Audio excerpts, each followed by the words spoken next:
Doctor, good afternoon. Good afternoon, doctor. Okay, my mic is good afternoon. Good afternoon. Afternoon, sir. Good afternoon, sir. How is work, sir? We thank God. Well done. Well done. Yes, sir.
Hello.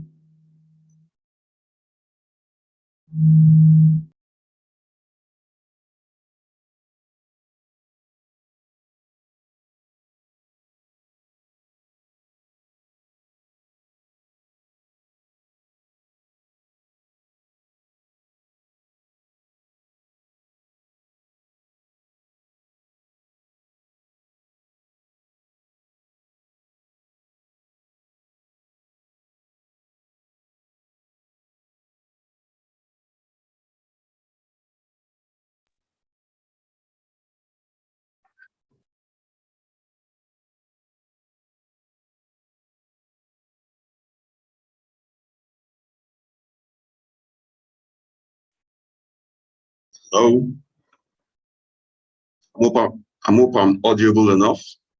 Hello. Okay. Hello. I say a very good afternoon to you all. Good Welcome you afternoon. all to this Afternoon. wonderful session. I'd like to start this afternoon's session with a very interesting quote I saw when I was researching or looking through the issue on cybersecurity. And it goes this way: if it is smart, it is vulnerable. It might take 20 years or more to build a formidable reputation, but some few minutes of cyber incident might ruin it for life. With this very short quote, never a time in the history of humankind has there been a clarion call to pay rapt attention, or more than the usual attention, to the issue of cybersecurity. And with these words, I want to welcome you all to this very engaging session that we shall be having today, the fourth in a series. And I'm going to be your host this afternoon. My name is William Suzomba. I'm a media consultant with Connect Nigeria. So I want to welcome you all to the International Cybersecurity and Cloud Conference 2022, the fourth edition.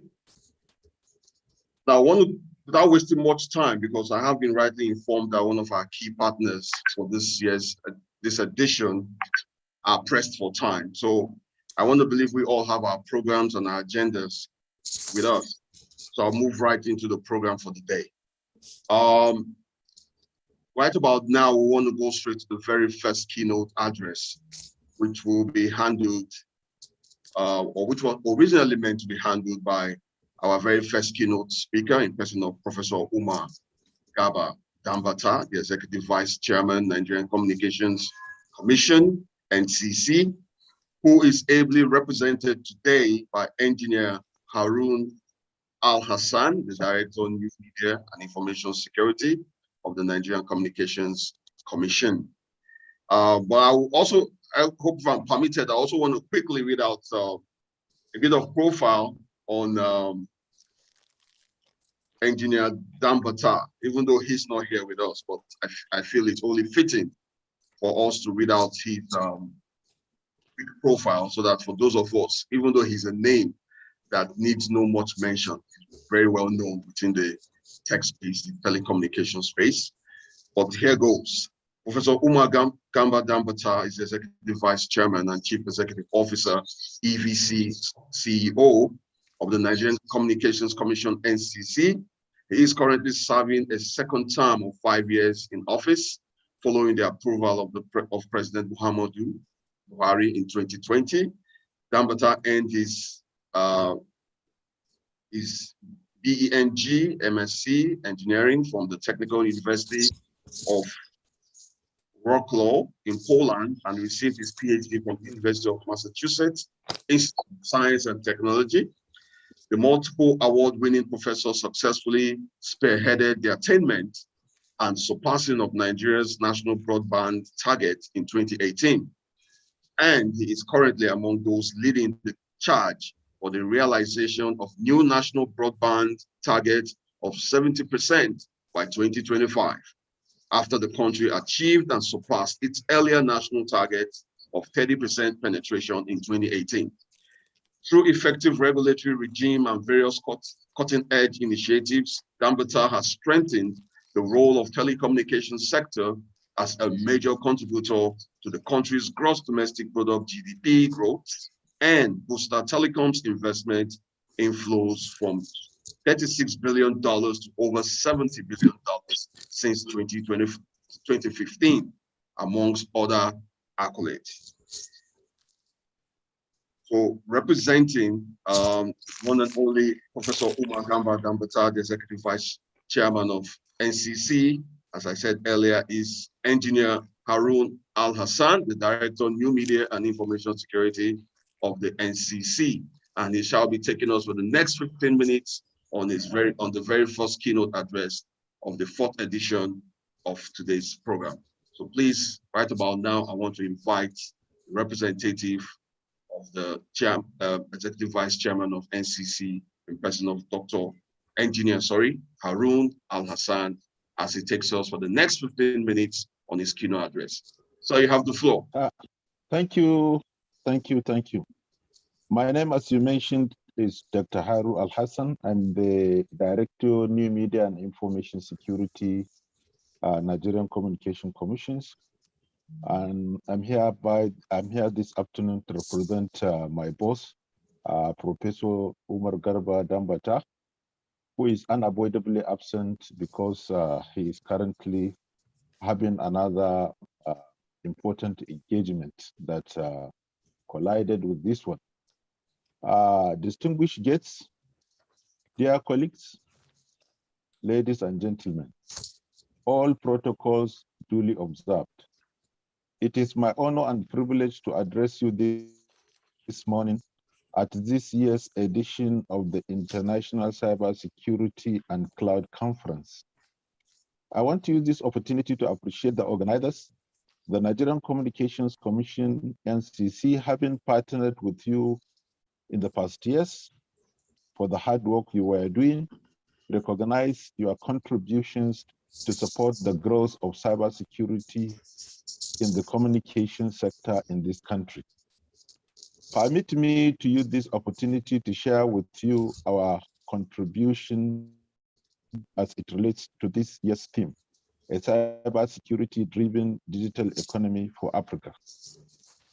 As technology keeps advancing and adoption and use keep rising, our reliance on technology becomes essential to our everyday life. Trust plays a very important role as it is the foundation of all technology-driven transactions. The Nigerian Communication Commission has made significant effort to provide cybersecurity and the growth of the digital economy. A cybersecurity incident response team, CSAT, has been commissioned by the Honorable Minister, Professor Isa Ali Ibrahim Pantami last year to promote monitoring of cyber attacks and the dissemination of advisories, which we have started already.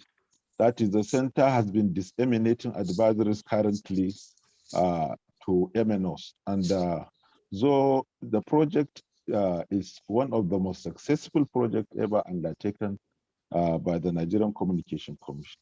If you want to see it yourself, you may wish to apply, come to the Nigerian Communication Commissions. We will give you a slot to see how the center is functioning. Partnership with the relevant stakeholders in the communication industry and the CSAT will also build trust and promote a safer cyberspace. The communications also engages in extensive cybersecurity awareness with our enlightenment programs, cybersecurity conference annually, child online protection, and many more. The end objective of cybersecurity is to protect assets like money, business productivity, critical national information infrastructure, and reputation. In the nearest future, this end objective will shift towards the protection of human life. This emphasizes the increasing control technology has over our daily life. Another objective of cybersecurity is to protect the availability and confidentiality of data as well as ensure data integrity. The evolving era of emerging technologies changes the way people use information in their daily lives. As such, cybersecurity shifted paradigm as we know it.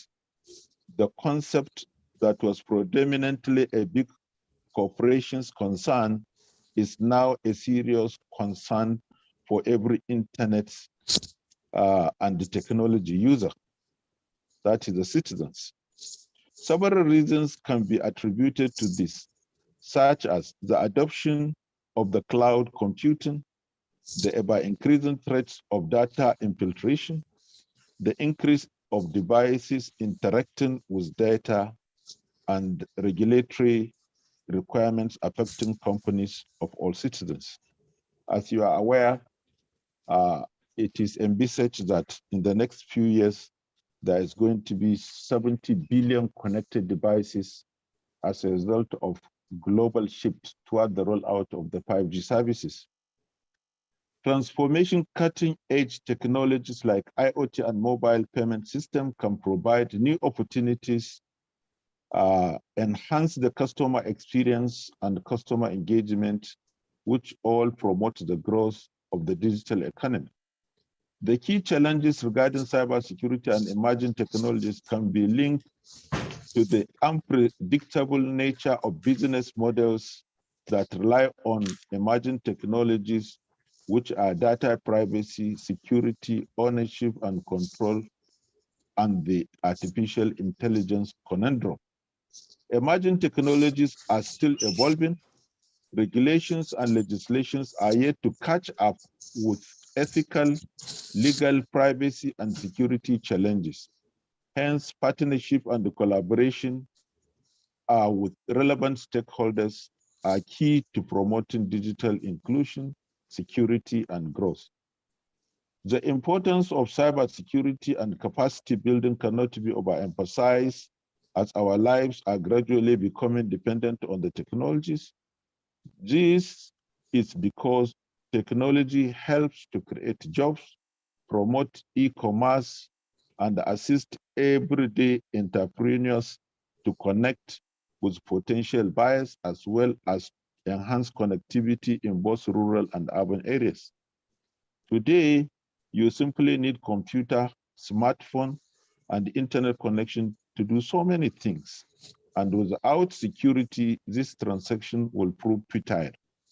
The NCC is glad to be part of today's deliberations, the outcome of which should be considered as suggestions that will help improve on our regulatory functions and transforming Nigeria into digital economy, safe environment. On behalf of NCC, I would like to appreciate your kind gesture once again. Thank you so much. Thank you so much. This is the end of the Professor Dambata's message. Thank you. I wish us success to the end of this program, and I wish us political development. Thank you so much. Very much. Thank you very, very much, Dr. Harun Al-Hassan, the Director of New Media and Information Security from the NCC. And special thanks and greetings to the Honorable Professor Umar Gambata for obliging us this opportunity to hear his address from your able self. Thank you very much, sir, for that wonderful. Thank you. Thank you. So I want to quickly now run through today's agenda. Some of the other amiable speakers and panelists that we shall be, witnessing today. We just heard the wonderful delivery from Dr. Harun Al-Hassan, representing Professor Umar Gambata, Executive Vice Chairman of Nigerian Communications Commission. Much later in the day, we're going to also hear from our second keynote speaker in person of Mr. Lawan A. Mohammed, PhD, Director of Cybersecurity from NITDA. Much later in today's program, we shall also hear from the following individuals: Mr. Peter Ezo, Mr. Toba Obani. We are also going to hear from the likes of Dr. Victor Odumuyiwa, Nini Lola Adeyemi, and also the likes of Abe Dambari. Also to talk with us much later in the day amongst the panel of discussants is Mr. Chuta Chimeze, a very known individual within the crypto blockchain space. We also will be having the likes of Mr. Fatai Akinshola, also Mr. Akash Veman, also Mr. Alexander M. Anago would also be talking to us much later in the day. We are also going to be hearing from the likes of Mr. Olamilekan Toyib, also Mr. Umar Said, and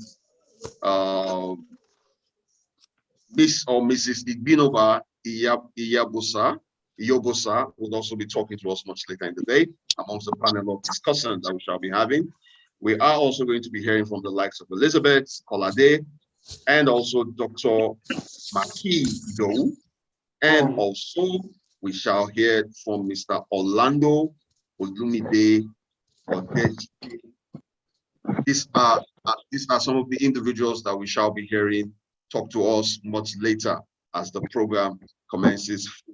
So right about now, ladies and gentlemen, we want to move on to the next part on the program list.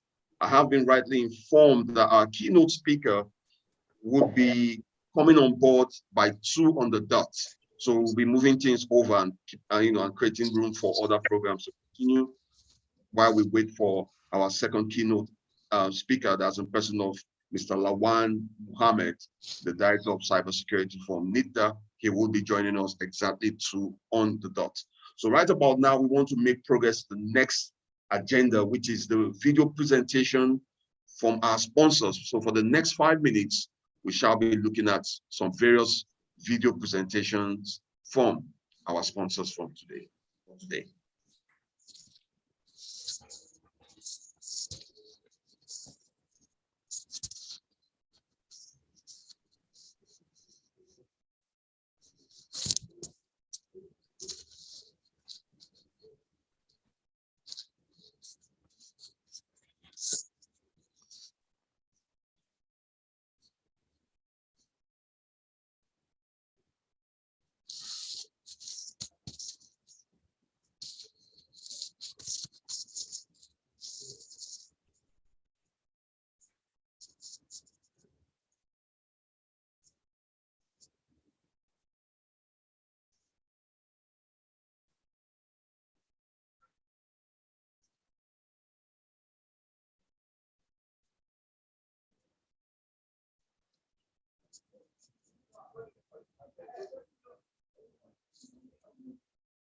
And we have the audio. The audio to the video is muted.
Can't seem to hear the audio of the videos playing.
Hi, Williams, how are you? Yeah, Mazi, I greet you, sir. Yes, sir. I'm there. Well, Welcome on board. nice to see you. Same here, same here. Just wanted to make sure my audio is okay. I hear you loud and clear. All right.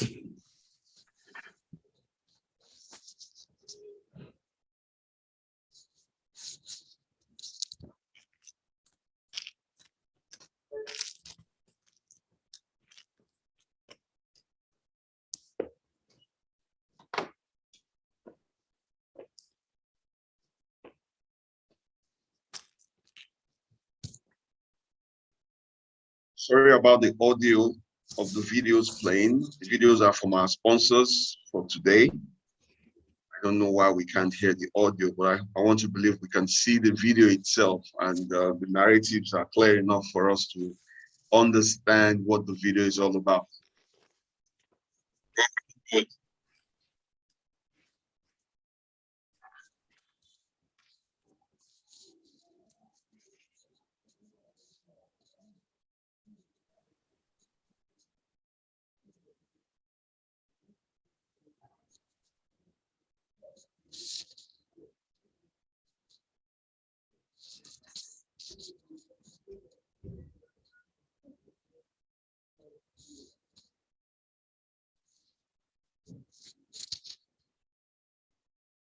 Okay, I think that's that for the video presentation.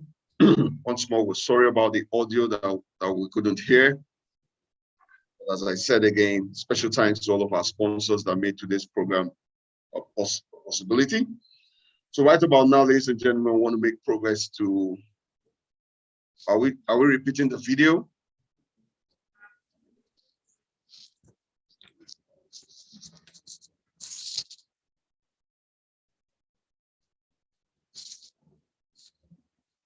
Okay, so I think we're making progress then to the next part of the program. So right about now, we want to move to the very first panel discussion for today's program. And that is panel discussion number 1, that will be centered around blockchain and the security of digital currency. Very hot topic in today's world, you must agree with me. And to moderate this session is Peter Ezo, the Chief Information Officer, Zenith Pensions. And he would be having the following individual amongst the panel of discussants. First on the list is Abe Dabiri. I think I was just sent a short profile on Abe Dabiri. And also, wow, this is quite a length. Okay, let me start with that of the moderator. I just got a bit of profile on that of the moderator, so permit me to quickly read that out. The moderator for this very first session, as I said earlier, is Peter Ezo. Peter Ezo is the CIO of Zenith Pensions Custodian Limited. He holds a BSc, and MSc degrees in mathematics and computer science and information technology, respectively. He is an associate member, British Computing Society of the Chartered Institute of IT. He has several other certifications in different areas of information technology. Prior to his appointment as the CIO of Zenith Pensions Custodian Limited, he has worked and handled complex projects in the Zenith Bank IT group, having hands-on experience in various capacities. Peter has over 21 years experience in ICT and has participated in various offshore and local training programs ranging from systems analysis and design, programming, database administration, security and IT projects management, with the global trend in security breaches. He has been undertaking several system security mitigation trainings in order to effectively manage the threats from the pension industry. He has also attended trainings in pension management and global custody in accordance with the standards and procedures of the Securities and Investment Institute, London, UK. Hands-on security training in custody operations in Johannesburg, SA, pensions fund strategy and security in Amsterdam, Netherlands. That is the profile of the moderator of this very first panel session that we're about to commence. And as I did mention too, he will be having two panel discussants. The first is Mr. Abe Dabiri, founder and CTO, Essential Software Company. And I'm also going to be reading out quickly the profile on Mr. Abe Dabiri. He is the founder and CTO of Essential Software Company, an indigenous firm using emerging technologies to help small business initiatives launch and grow quickly. He is a seasoned professional with over 17 years experience in the IT industry, with the last 6 years plus being spent actively working on the blockchain space. Abiodun has worked with global companies in different capacity on blockchain technology like PwC Experience Center, Fujitsu Blockchain Innovation Lab, Vault Hill City Metaverse, as well as DigiNext ESG. People focused with a strong engineering background, Abiodun is able to empathize and step in when needed to ensure deadlines are met. He leads by example, and this in turn motivates team members to deliver their best work. Apart from drinking water and minding his business, he also consults for businesses looking to implement blockchain technology. Amazing stuff. Now, the second discussant is a gentleman that I've fondly come to know. As a matter of fact, he's been on my radio show a couple of times, my business show on radio. And that's no other person than Mr. Chimeze Chuta, who is the founder and coordinator, BNUG, and founder Blockchain Nigeria User Group, advisor West Africa, Kinesis Money, Bantu Blockchain, Adavas partner, and FinTech Connector Community Partner Nigeria, formerly Regional Director for Africa at Paxful Incorporated. So ladies and gentlemen, right about now, make welcome these amazing individuals that will be part of the very first panel discussion for today's program. So you have the floor, Mr.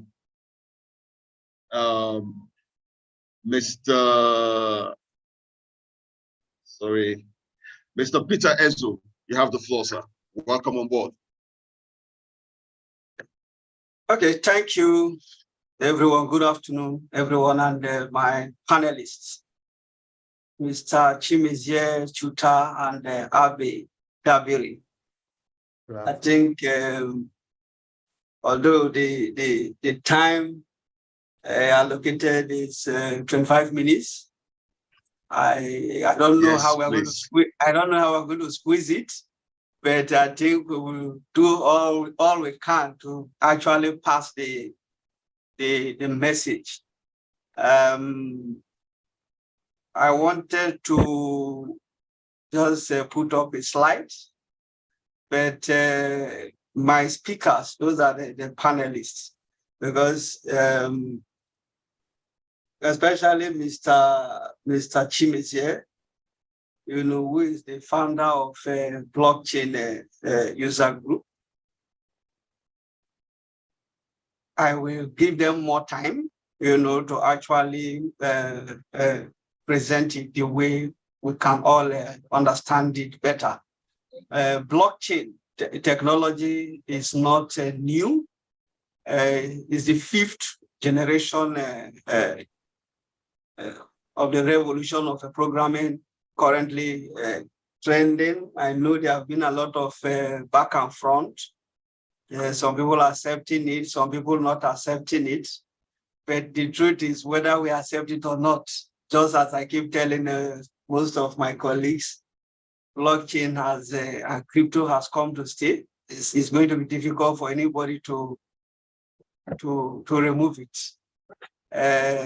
Today, the Americans initially were Food Dragon, but today they are the major sponsors and the promoters of blockchain technology. Blockchain actually offer a lot. And if we have an open mind and embrace it, I think the way we do business will definitely change.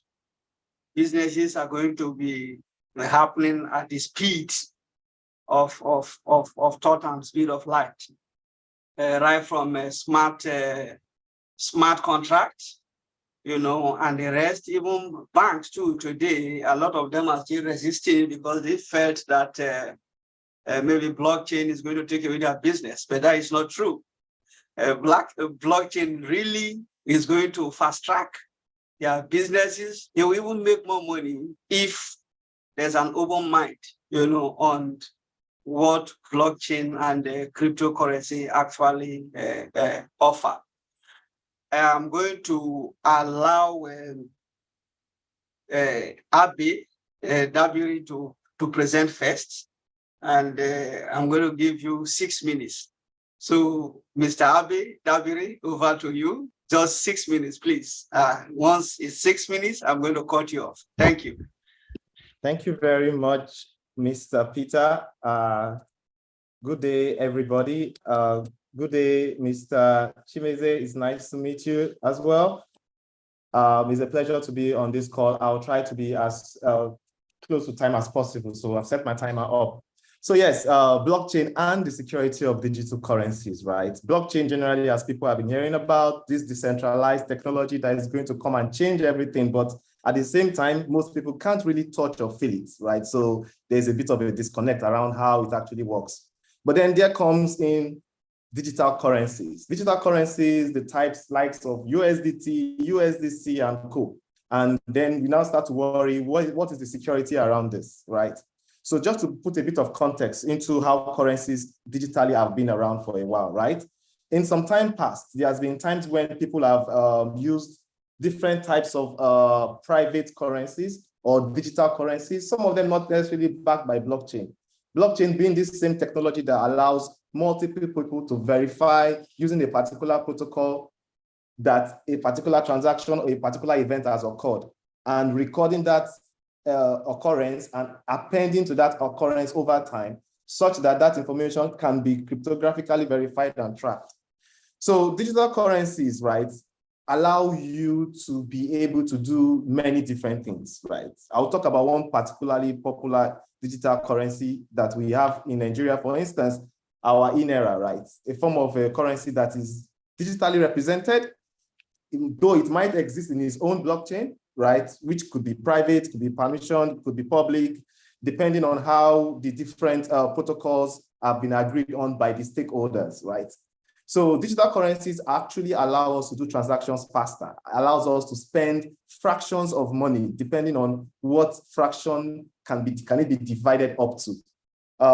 Fractions, money like, say for instance, you wanted to buy an item that is 3 naira 40 kobo, and you're bothering yourself about how you're going to get change, right? A digital currency allows you to see that and transact in that. Blockchain with a digital currency provides the kind of security that blockchain itself has, which is the ability to avoid duplication of records, modification of records without any auditable proof of it happening. So that is part of the concepts around blockchain and digital currency. Now, when it comes to security of these digital currencies, how secure are these currencies? What should I worry about as a person, right? So that is where you have different currencies, which I will let my co-panelist expatiate on if he has the time. These currencies sometimes could be, backed by different items, sometimes backed by cash, sometimes backed by mineral resources, sometimes backed by sweat, right? Like we said earlier, the blockchain, a different set of agreements and protocols that we've agreed to follow. So case in point, say for instance, we decide to, have a digital currency that is really backed by something of value, right? Whereby that digital currency doesn't lose value, right? It means that we need to be backing up with something like precious metal, back it up with gold, for instance, back it up with diamond, for instance, and let this diamond, gold, or even landed properties, which actually have value, sit down somewhere where they can be used for other purposes if need be, but the value that they have can be divided and spent and represented using a digital form of a ledger. And those are some of the ideas around it. So let me stop at this point and give the floor back to the moderator, Mr. Peter. Thank you so much, Mr. Dabiri, for keeping to the exact 6 minutes, of the time allocated. I will come back to you for some questions, but let me give Mr. Chimezie Chuta, also another 6 minutes, to make his presentation. Over to you, sir. All right, thank you so much, as Peter and Abby and everyone that is listening or watching on YouTube. And also thanks for organizing this wonderful event, Comercio, and it's really interesting and worth being in this gathering today. I want to speak from the perspective of how the web has progressed and we have got to where we are today, because we are all part of what we know as progressive web, where we have moved from web 1.0 to web 2.0, and now we are web 3.0, and web 3.0 incorporates the nativity of currencies into the internet protocol. And it's something that is completely new, because before now, there had been attempts to create different kinds of digital currencies, but they lacked that ability to utilize distributed ledger technology to ensure security and also ensure that people don't, bad actors don't take advantage of it to like spoof other people. Okay, so the fact that we now have this blockchain technology and the financial industry is leveraging it to drive the transfer of assets across internet protocol, which is in the original white paper of Satoshi Nakamoto, who wrote the white paper for Bitcoin, the very first cryptocurrency that we know in the world today. So now what has happened is that blockchain technology has given us the opportunity to have control of our wealth, have control of our money, without the need of a bank, for instance.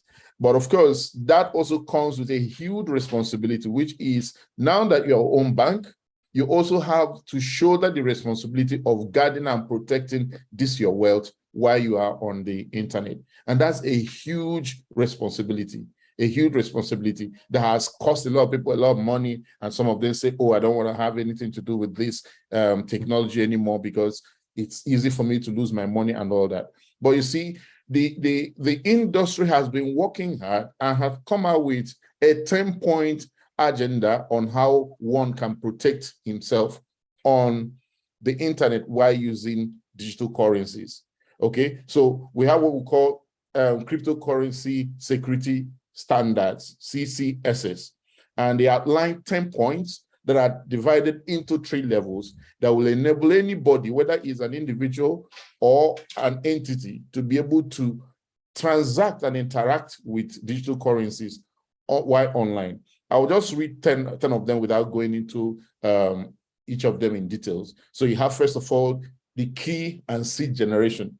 This is how you're able to like create some kind of private key phrase that you use in restoring your wallet in case you lose it.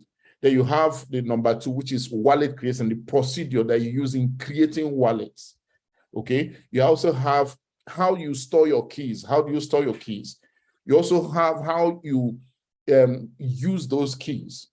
Then you have key compromise policies. That's number 4. You have key holder grant / revoke policy and procedures.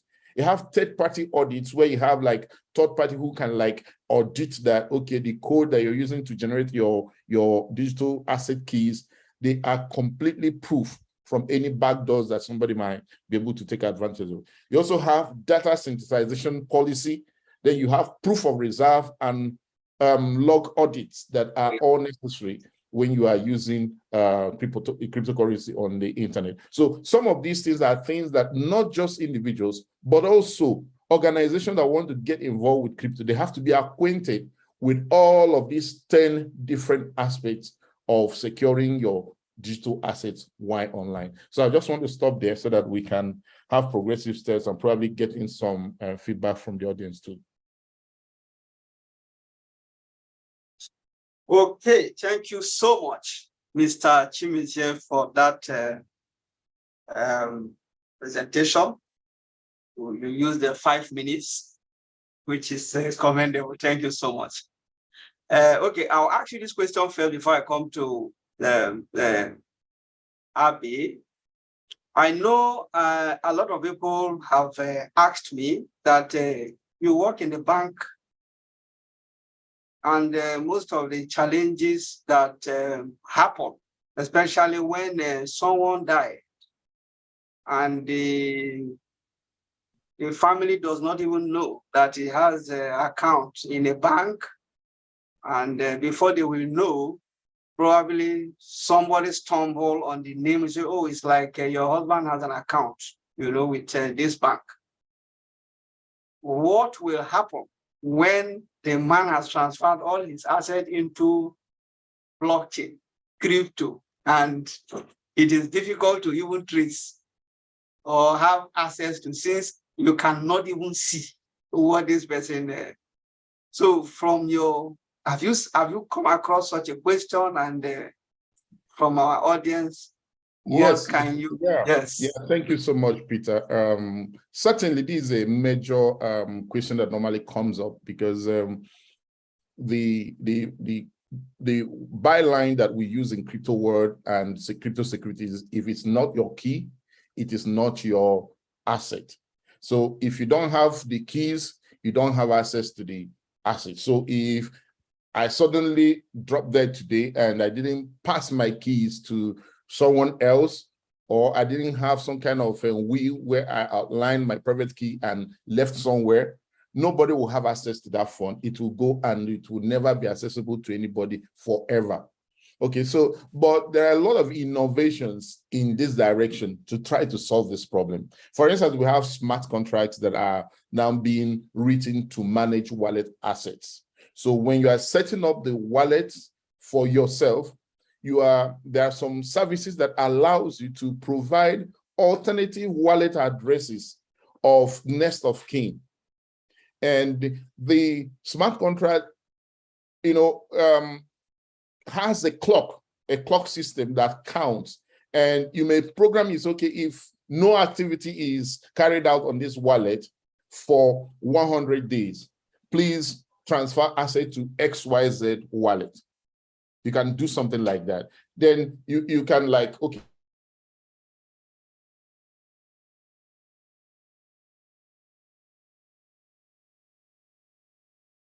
Oh, it's like we lost you.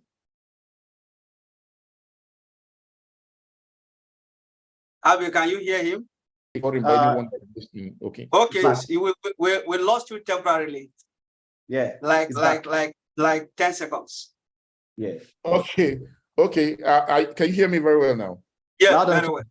All right. So I was trying to say that these are innovations that startups that are building out innovative products in the industry are thinking of and also implementing already.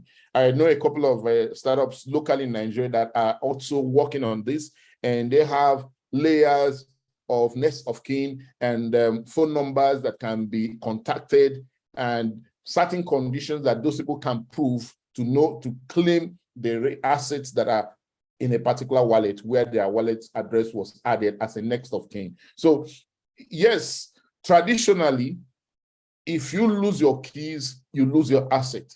That is a clear pathway. But innovations are coming up. Startups and businesses are capitalizing on the fact that, look, this is not such a good thing. So we can create smart contracts that can help people recover their assets, even if the primary owner kicks the bucket. Thank you so much, Mr. Chimezie, for that brilliant response. I think our audience are listening in case there are people who are still not comfortable with crypto and blockchain technology. You know, it's just because of the limited time. It's a huge area that requires almost a whole day to actually explain. Okay, Abby, quickly. Now, is there any way you think you can eliminate the fear of banks? You know, when it comes to trade finance using a blockchain. Today, banks all over the world use SWIFT, you know, to transfer funds. And sometimes even when you do transaction, you transfer funds, it takes 2-3 days for the recipient to even receive the money. But with blockchain, it is instant. Banks are still not comfortable, you know, with that. There's that fear that, oh, what if something goes wrong? With SWIFT, I can quickly recall the money, but with blockchain, it's instant and the money can be taken. What do you think? What advice do you think you can give to banks just to make them understand that nothing to worry? Okay, so I mean, there is something to worry about if you're not careful, right? So that's where care comes in, but then there are processes that can be put in place. Interesting to note that SWIFT is also looking into blockchain itself, right? And I, for one, I've always loved the idea of separating as much as possible the capabilities of blockchain itself as a technology to record transactions and events versus cryptocurrencies or currencies itself. That is, those ones that represent some sort of value or can be used to exchange value. So banks need to relax and really look into the possibilities of blockchain, the advantages in that particular system, right? Depending on how the protocol is built, there are ways in which you can either have multi-party signatures that agree to have things like chargebacks implemented or have reversals implemented, right? I know that for a start, one of the blockchain companies, XRP, they were looking into that particular space and they were working towards that space. But of course, they have their own legalities, which comes with different interests, right? But if someone like SWIFT implements it properly, I believe banks would have a lot more confidence to work with SWIFT, because SWIFT would make sure that those issues that they worry about, which is loss of funds, that is irreversible loss of funds, can be sorted out if it is built into the protocol from scratch. Thank you so much. Yes, I know SWIFT is actually looking at blockchain too, just to fasten and the process of transaction. Okay, the last question I'm going to ask Mr. Chimezie. The blockchain technology is on SHA-256 encryption, and there is still the fear that yes, even though it is an encryption platform, we have young people who are young programmers who are actually coming heavily into the system. If they understand all the protocols, the security will then not be compromised as well. Somebody asked me that question also, and I said, okay, it's possible, but let me hear from you. Okay. So it's also interesting again, Peter, that you're raising some of these questions that people always ask. And I think one of the areas where they look at to ask questions like this is when they think about quantum computing.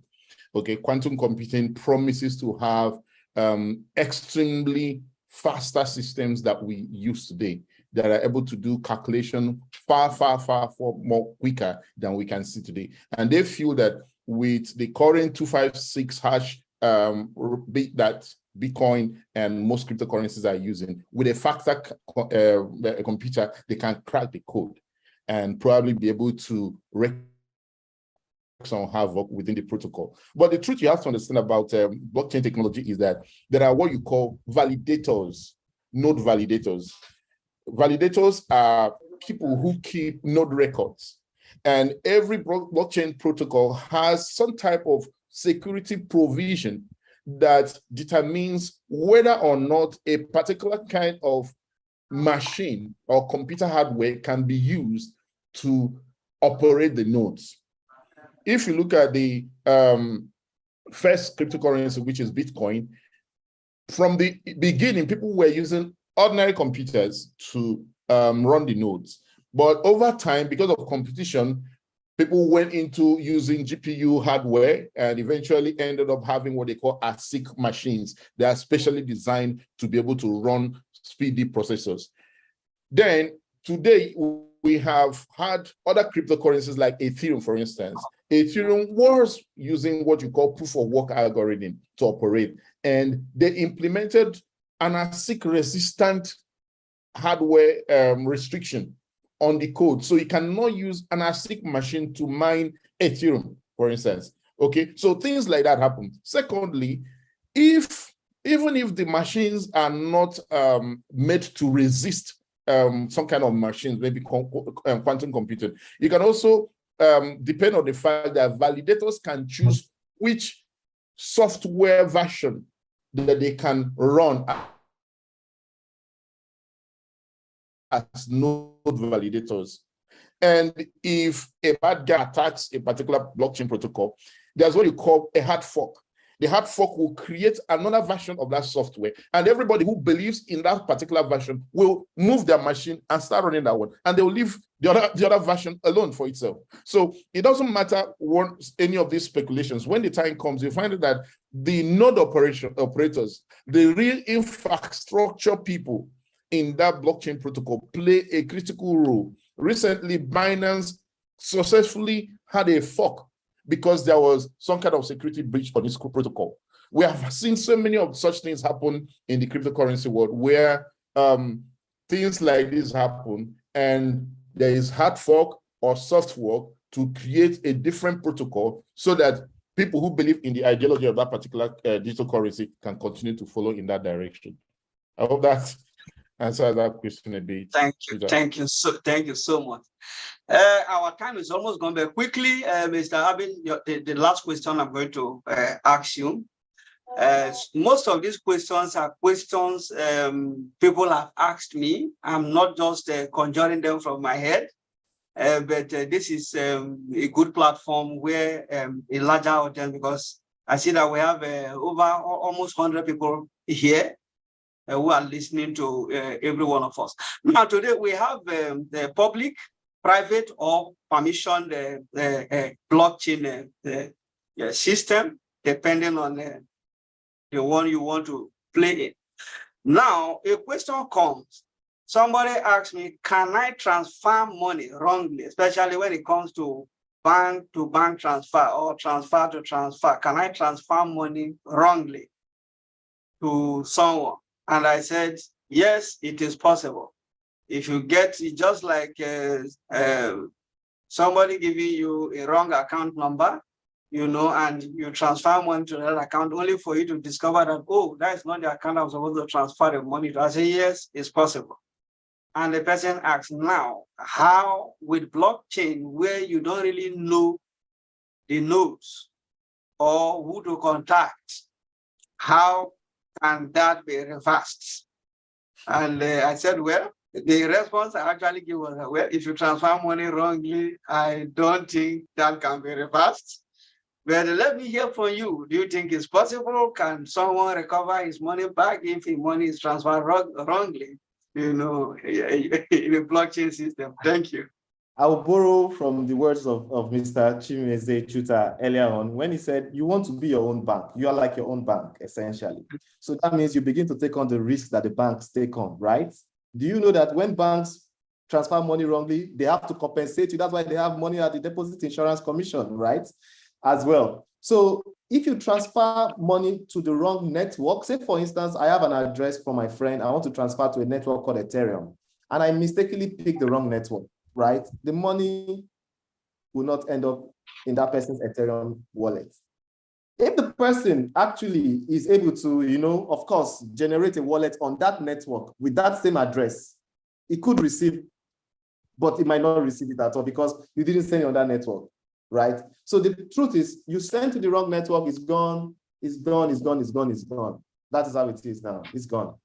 Till we build solutions to maybe allow you to recover that. Say, for instance, innovative solutions that hold maybe for some period of time is gone.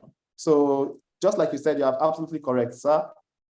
They can't recover. Yeah, just one minute. Let me just add something to what Abe said. Yes, once you send money to a particular address and except the owner of that address sends it back to you, that money is gone.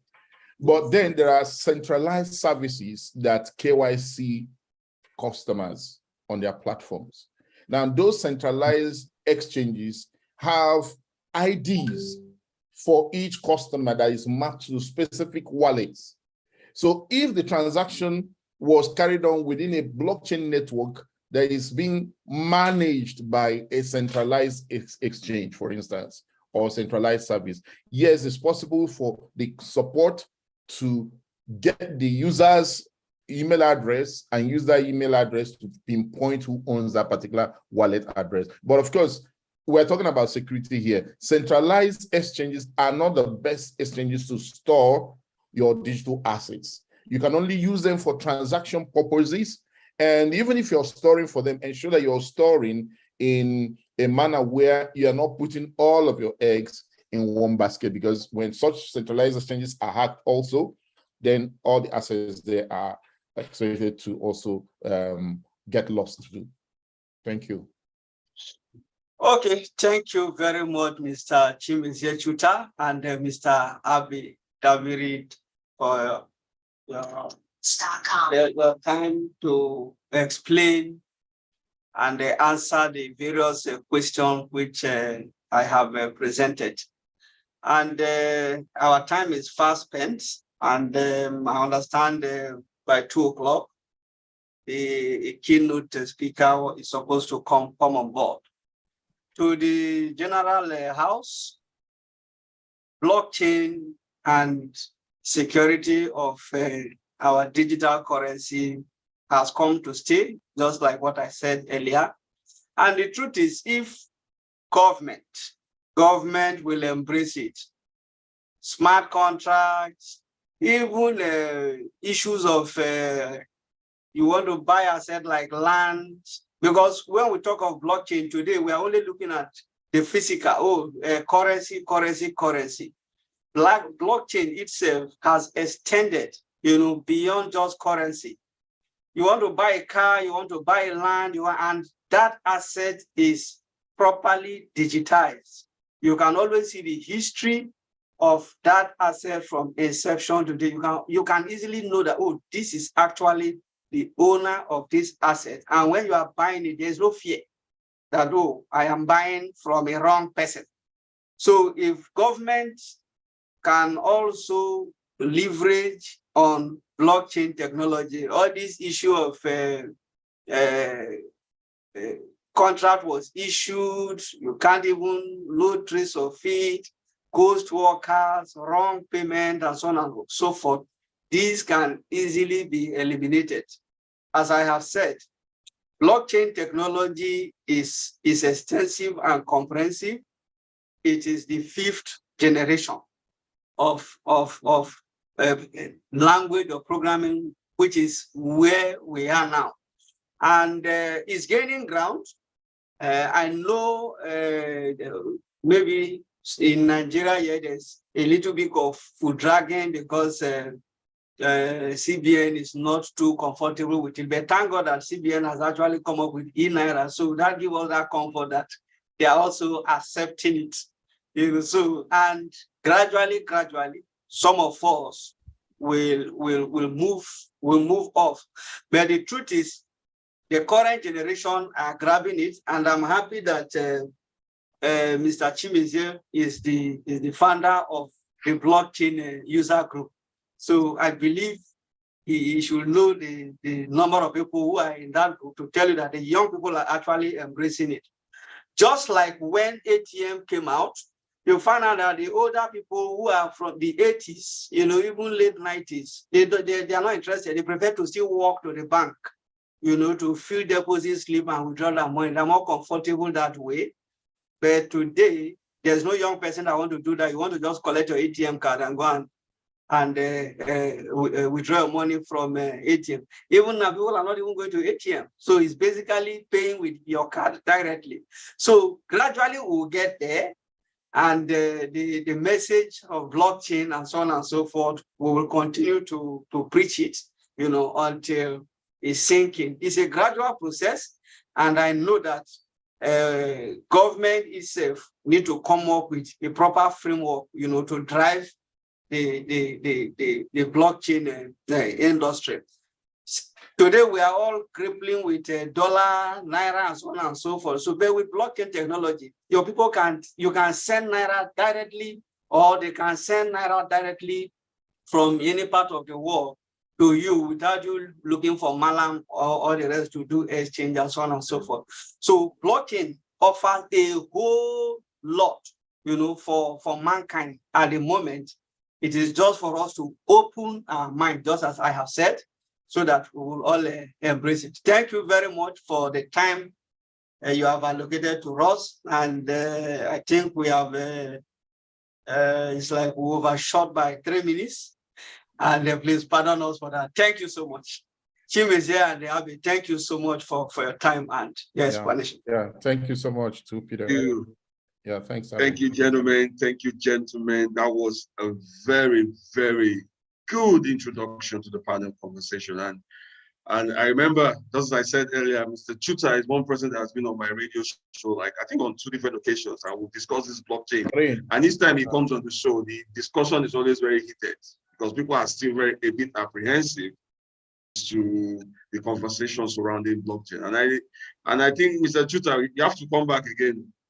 We really need to revisit this. We can do a series so that we can get to preach this ideology as much as possible to the mind of Nigerians as a whole. But the takeaway here for Mr. Peter Ezo is the fact that blockchain is here to stay.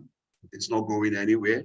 It's going to keep evolving and evolving. And even though some of the teaching questions that was asked, as the saying goes, whatever has a positive must have a bit of a negative.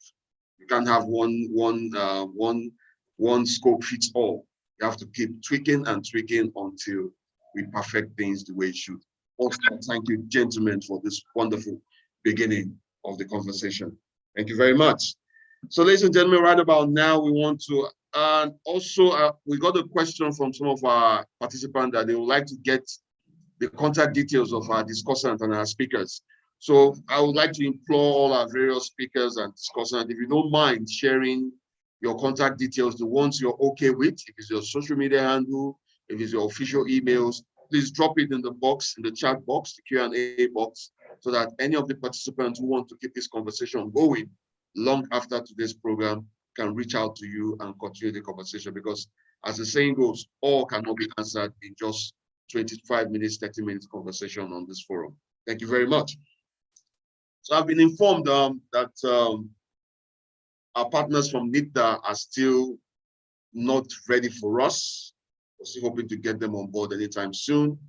So right about now, we want to make progress to get another panel session.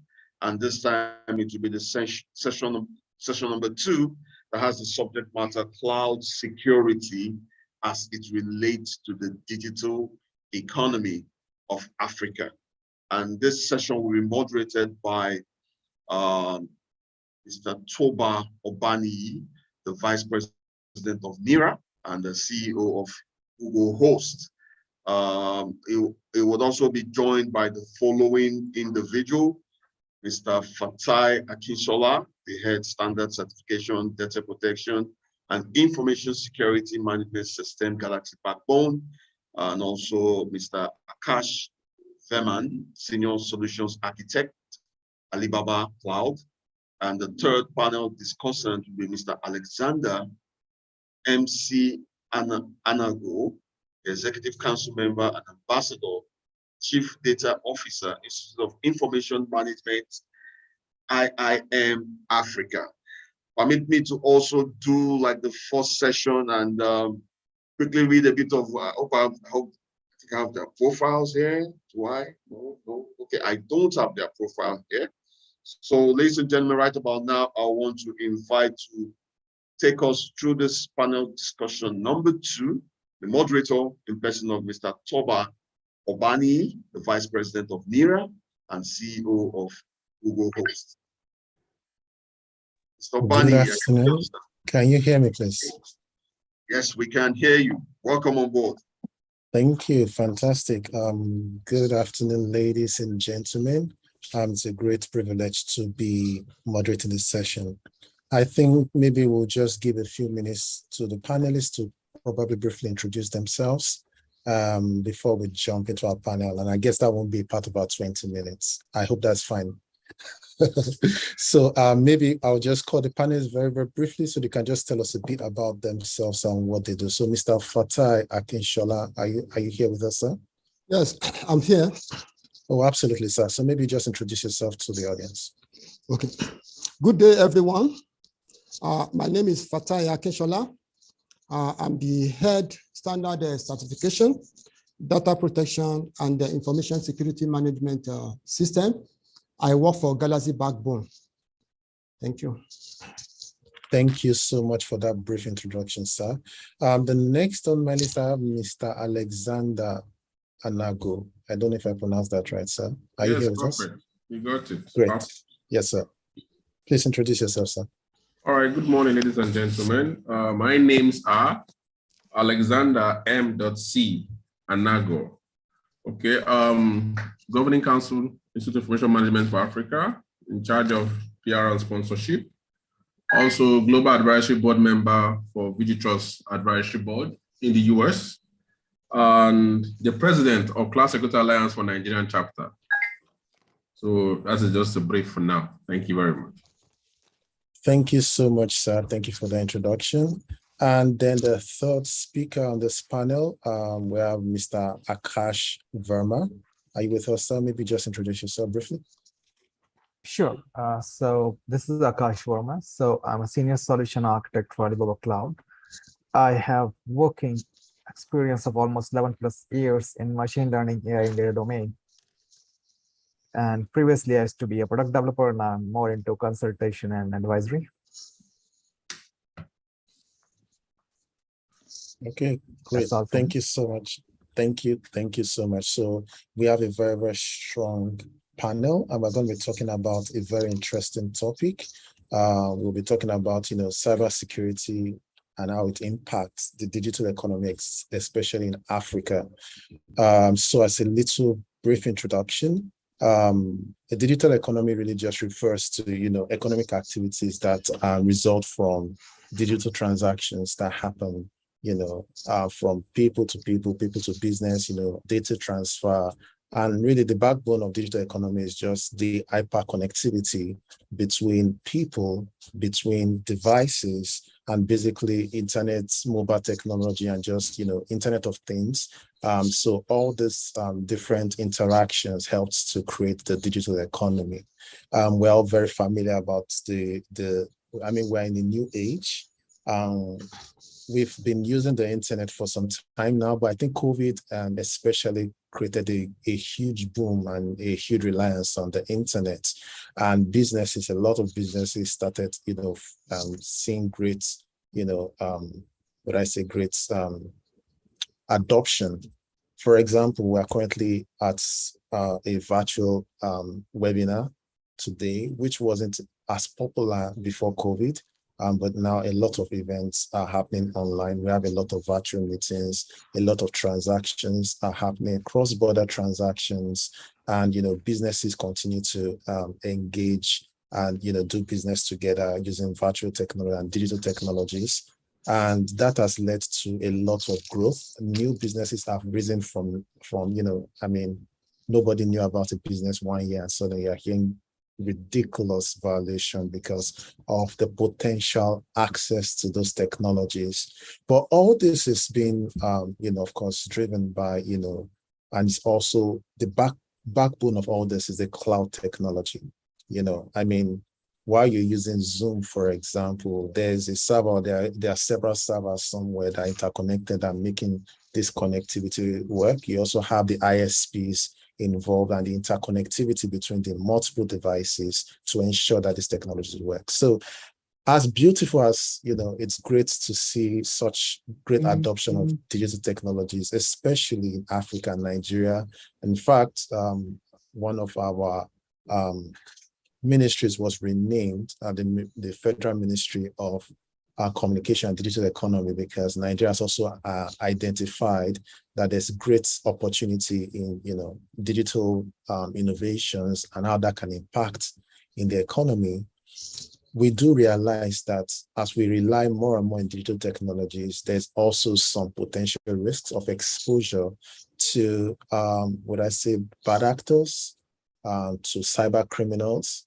And so the question today and the discussion we're having today is how big this impact is and what can we do to mitigate this impact. And that's why we have this wonderful panel with us, and we're hoping that we'll have a really, really beautiful discussion today.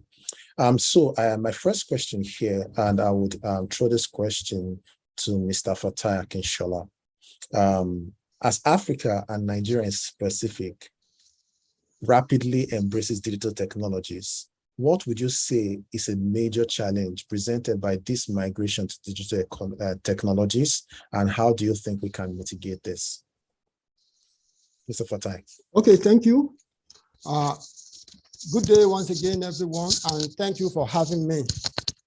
Certainly, Africa and Nigeria in particular is rapidly embracing digital technologies, and this is due to a number of factors.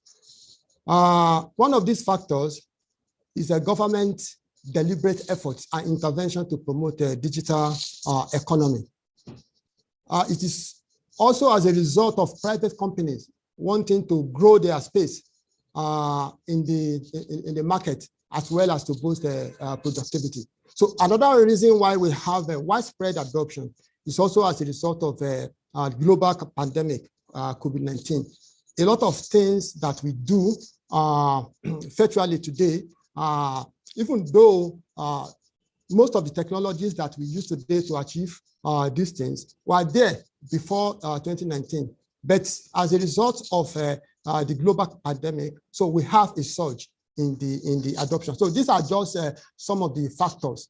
Now, let me just quickly touch on the intervention, particularly on the part of the government, because we cannot talk about the challenges without actually, talking about some of the reasons that actually led to the sudden rise, in the adoption.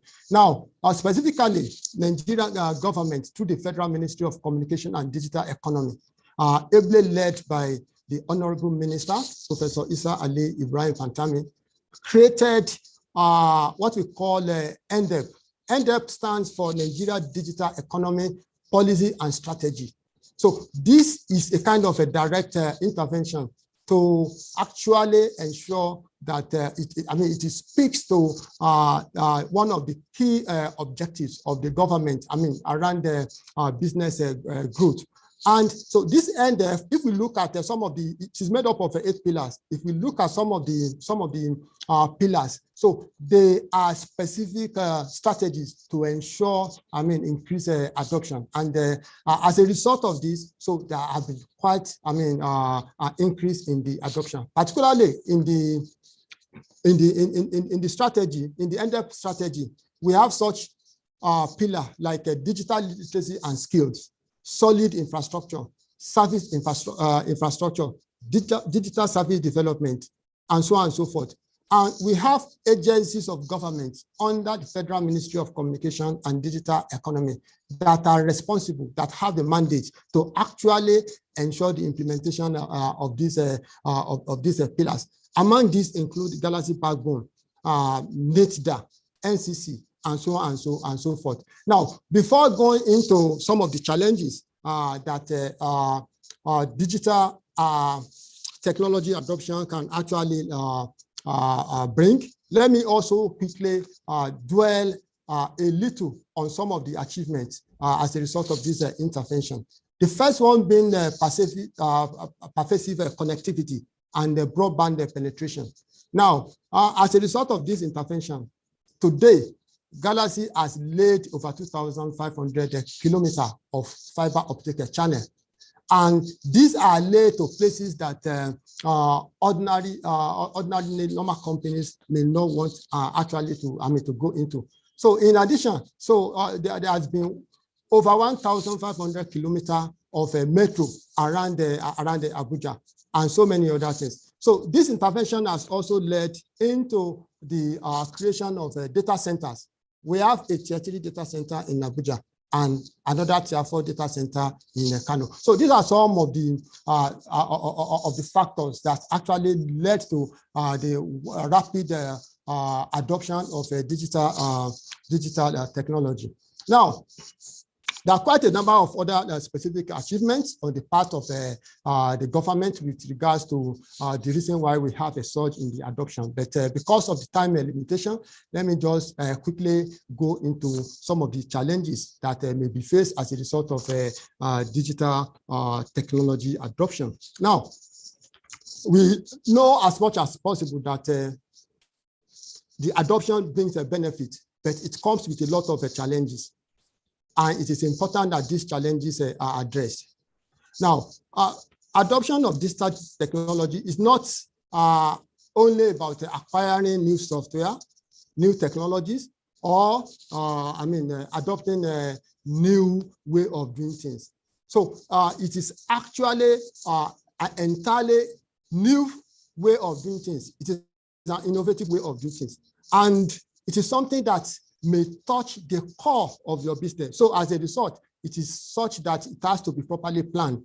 Otherwise, the end may not justify, the end may not justify the means. Sorry, Mr. Fatai, I'm so sorry to interrupt you. We have a very short time, so maybe if you can just talk on one of the challenges, sir. Okay. Thank you, sir. Okay. Now, so part of the challenges of digital technology adoption include a lack of change management strategy. So there is a report that over 70% of digital technology projects fail. And these are some of the reasons why, this project failed. So if there is no proper change management, at the end of the day, the objective, the goal of adopting a particular solution may not be realized. Another important challenge is that these solutions are not simple to implement. They are very complex. So, and as a result, it can bring a challenge if the organization is not prepared for that kind of a change. Now, one other thing that I'm so sorry, sir. Maybe I'll just stop you here, sir, so that we can hear from the other panelists. It sounds like you have so much to give us, and we really do appreciate your contribution, sir. Thank you. Thank you so much. I mean, you've talked about a very, very key point. While digital technologies are very important, that can bring great growth to an economy and to any business, if it is not properly planned, it can end up being a disaster. And that statistic number saying that 70% of planned migrations to digital technologies for businesses have actually been failed attempts because it wasn't properly planned out. Thank you so much for that, sir. Thank you. So let me just move on to the next speaker, and I'm hoping that we would move very quickly now, Mr. Alexander Anago. So the next question for you is this. I mean, there's this new term in Nigeria, it's called Japa. I mean, I'm sure we all know what Japa means. People looking for, greener fields outside the country. And so my question to you, sir, is that lack of IT expertise is considered one of the biggest challenges to cloud security as of 2021. As more skilled technical professionals relocate to Europe and the Americas, what impact do you think this will have on the security of cloud services of African enterprises? So over to you, sir. Okay, so thank you very much. Thank you, my good friend from Galaxy Backbone. Nice to see Galaxy again. And Tova, nice to see you again. Thank you.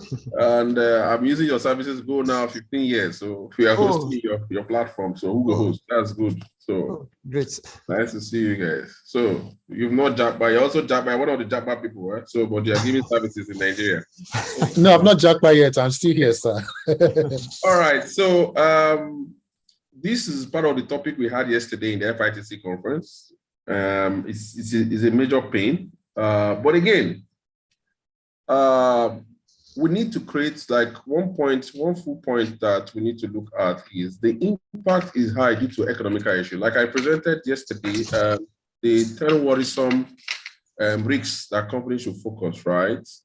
The economy is not viable for them, and there's a recession coming up. In fact, there's even also going to come up in America. You've heard that over 1,000 persons were asked to leave. Was it not in Microsoft, right? So we have a challenge of economical issues.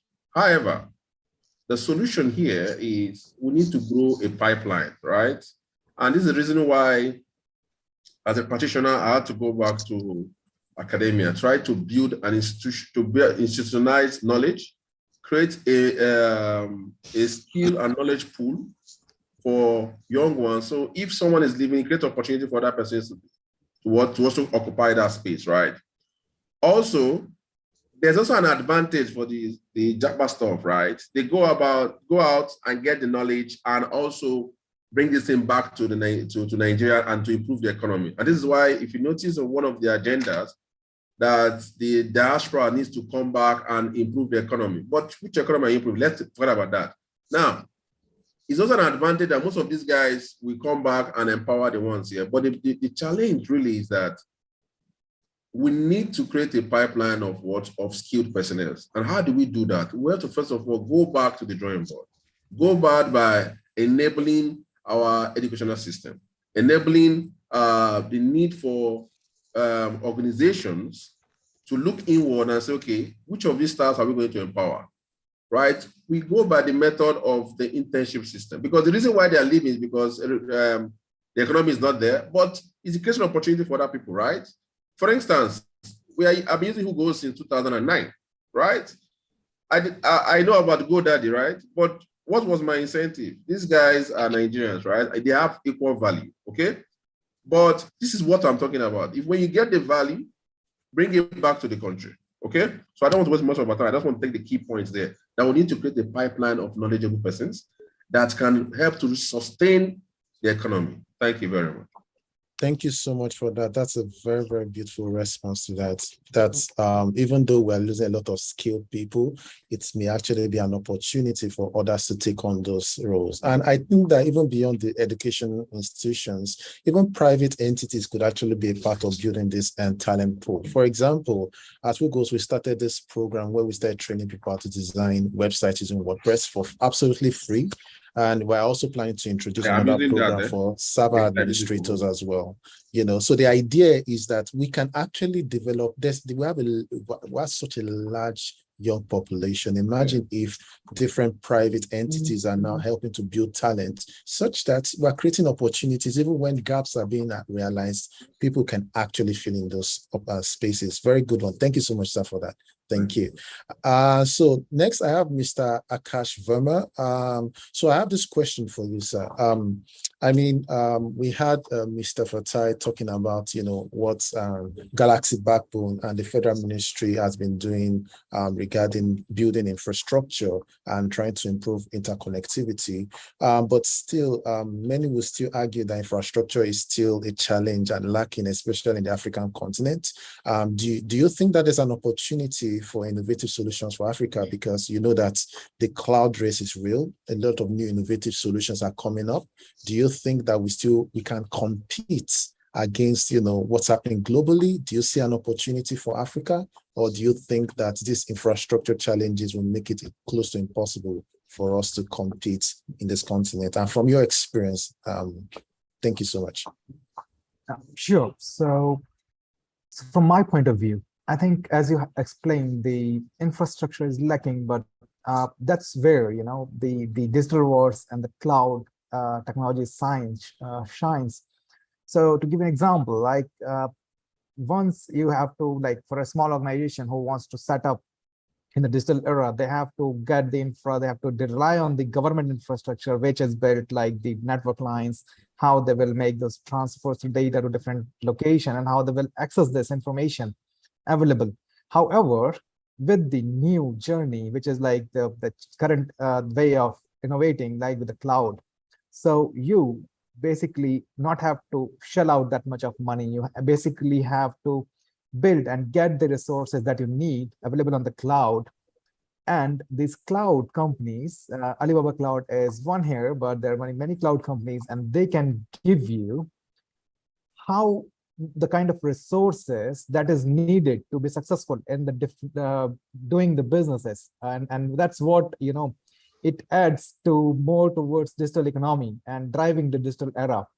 To put it in perspective, from the market, from where I belong, like if you go to India in the time of COVID, even there no infrastructure grown, nothing happens, but we have seen 15,000 startups grown in just fintech era. So that's what the cloud and the moving towards the more challenging and digital technology allow you. Why this technology allows you? There is a good point here, because now the companies don't have to put lot of efforts on operation and maintenance, building infra and fighting out about the infra, but they can solve and focus all the efforts in solving the key challenge, which is the idea or the problem they want to solve, the good they want to bring to the world, instead of worrying about how they will depend on the technology. That's what the advantage the cloud provides us. So if I summarize it in just one statement, it helps, the cloud helps and mitigate the infrastructure unreliability of the country or the place, and lets everybody, whether it's a big company who can shell out money and get infrastructure, or a small company who wants to build on an idea and bring change to the world, bring to the same level, so that they can start and they can bring the change to the world that they wanted to. Thank you so much for that. Thank you. And that's quite interesting. We've seen, I think in the last few years, a lot of great solutions built from Africa and even in Nigeria here. And even, once you have, like some will say, once you have a computer and access to internet, you can do literally anything. And so we've seen a lot of people build solutions and use the cloud, that is, anyone can use what's available on the cloud to do anything, as long as you have the relevant soft skills and access to, the technology, you can do anything. So I do think that we can actually play on the same level field with anyone in the world. And we've seen some global products actually come out of Africa to challenge even existing, products that are available globally as well. And so I do think, and I agree, that there is an opportunity for Africa as well. Thank you so much for your contribution. Now we're running out of time, but maybe in just 1 minute, I would like us to tackle this very, very critical point. And I would like each speaker to speak very briefly on it. We've talked about the fact that, there's an opportunity. We've talked about the fact that, African entities are beginning to embrace digital technologies. But let's talk a bit about the risks, especially to malicious attacks that could happen on cloud infrastructure. What would you recommend that businesses should do to protect themselves in the cloud? Especially, there have been several reports. For example, there was a report, I'm not sure how accurate it was, but claimed that over 70% of Nigerian businesses were attacked by ransomware attacks last year. And we've also seen news of, global entities being attacked by, different kinds of attacks, from ransomware to, other malware attacks that actually literally shut down businesses. Or you see a lot of cases where data is stolen from businesses, credit card data, important, confidential information from big and global businesses. And so as more businesses begin to adopt digital technology, that risks exist. So what would be your recommendation for African businesses as we proceed? Just 1 minute. Let's start with Mr. Fatai. Just 1 minute, sir. Over to you, sir. Okay, thank you. I think the best thing to do is to actually appreciate the risk around you. And how do you achieve this? So you have to understand and have a comprehensive list of the assets of your cloud infrastructure and assess security risks around this infrastructure. So if you do that, so you'll be able to know how vulnerable these assets are and what steps you need to take in order to mitigate these vulnerabilities. Okay, thank you so much. Thank you so much for that. Mr. Alexander Nago, over to you, sir. Okay, thank you very much. I think we still have like 4 minutes, but we started late. We have to like 20 minutes. So yes, we have 20 minutes. As first thing first, let's appreciate NITDA for what they've done for the move of cloud in Nigeria. There is the cloud computing policy of 2019. So every Nigerian organization that is going to cloud should take a look at that. In fact, I've been promoting it since. Then we are coming out with, there was also last year where I moderated. We're having a cloud computing implementation strategy coming out from NITDA, where we have put in place what we expect from all cloud providers in Nigeria. Okay, I think every cloud provider in Nigeria should go and look into that, because the risks in cybersecurity is top 10 risks for cloud for me. Actually, I'll mention two. You said around somewhere, there's another one that has to do for those of us that deal with educational systems, recruitment, that are stego malware. This is a take-home that is a major issue, right? Then the mitigant that I recommend, we have what we call the cloud control metrics, which are controls for cloud providers. As the president of Cloud Security Alliance, we always recommend that we review every cloud providers in Nigeria, and to get them to level 1, we have 3 levels: level 1, level 2, and level 3, right? And with that, you ascertain the level of protection you have against this threat, because it's good to know your risks, but you need to know the controls you need to put in place to mitigate those risks. So I'll recommend we download our cloud control metrics version 4. I think my good friend Alibaba knows about it, and it's something we use to qualify providers to almost a level 3. So this is something that will encourage the adoption. It will encourage and give value and confidence to users for them to use the cloud services in Nigeria. Thank you very much. Thank you so much, sir. Thank you for that. And our last speaker, Mr. Verma, over to you. Sure. So I will start from first. Like, it's not just with cloud, the cyber threat comes. So just if you go and see the reports, even the business one of cloud, they're exactly as prone to the cyber threats as to the cloud business on the cloud. But what we can do to mitigate the threats, and I will focus my answer based on the cloud. Okay. So first, it's the education. Like, you have to understand, it's not the education, but the person who is building the things on cloud, they have to understand from where and what kind of threats they can get. So first, as you are like malware and all, it depends on what kind of email have junks, and you basically have to control that environment. Then second is the infrastructure, because when you work on infrastructure, when you build the infrastructure, you have to make sure it's isolated. Like, you have to have your firewall working properly, configured properly. You have to have your DDoS attack so that nobody can attack your system and hack what you're currently building on. And third thing is going to the data applications. Like, every data that is stored is very critical to the business. And now with the more data protection policies going everywhere, like GDPR in Europe and other data protection policy across the world, the data and the cost, especially the PII, the personal information of the person, is key, and they don't have to be loose. So data have to be quite specifically access controlled, even within the company, not just outside the company. So if company follows all of these guidelines, this will be amazing. My final point here, like how cloud can enable its ease, like how can our cloud can basically make it easy to build security. In cloud, there are three kinds of services. First, you build infrastructure as a service. Then everything, all the implementation you do is by you. Then there is a PaaS. But if you implement PaaS and SaaS, you know, the model of the security is moved towards the shared security model. The company who provide you platform or the company who provide you software as a service, they are responsible for providing a basic level of security for your environment, for the application that are running.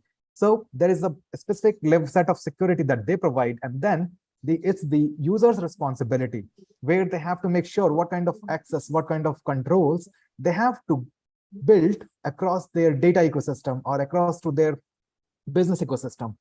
And in the final line, I will also add, this is not just simple. I think that's where the cyber expert or the security expert is needed in all the company, and that's a very key role, so that the company is not missing on each and any of the data, because it's a very, very critical era right now. As people, it's not about cloud or non-cloud, it's about the digital era. Everything you go can be connected to internet, can be reached out, and can be touched base. So cyber experts and the security is the key. And I think those personnel who is working in those space, every company have to work and collaborate with them, like how to build more secured infrastructure with the information and also the technology that you're working with. It have to be secured. So that's my point of view on it. And I think cloud can simplify that to some extent for the businesses to implement security reliable by providing a lot of products that can be easily configurable on the infrastructure and the cloud environment you build.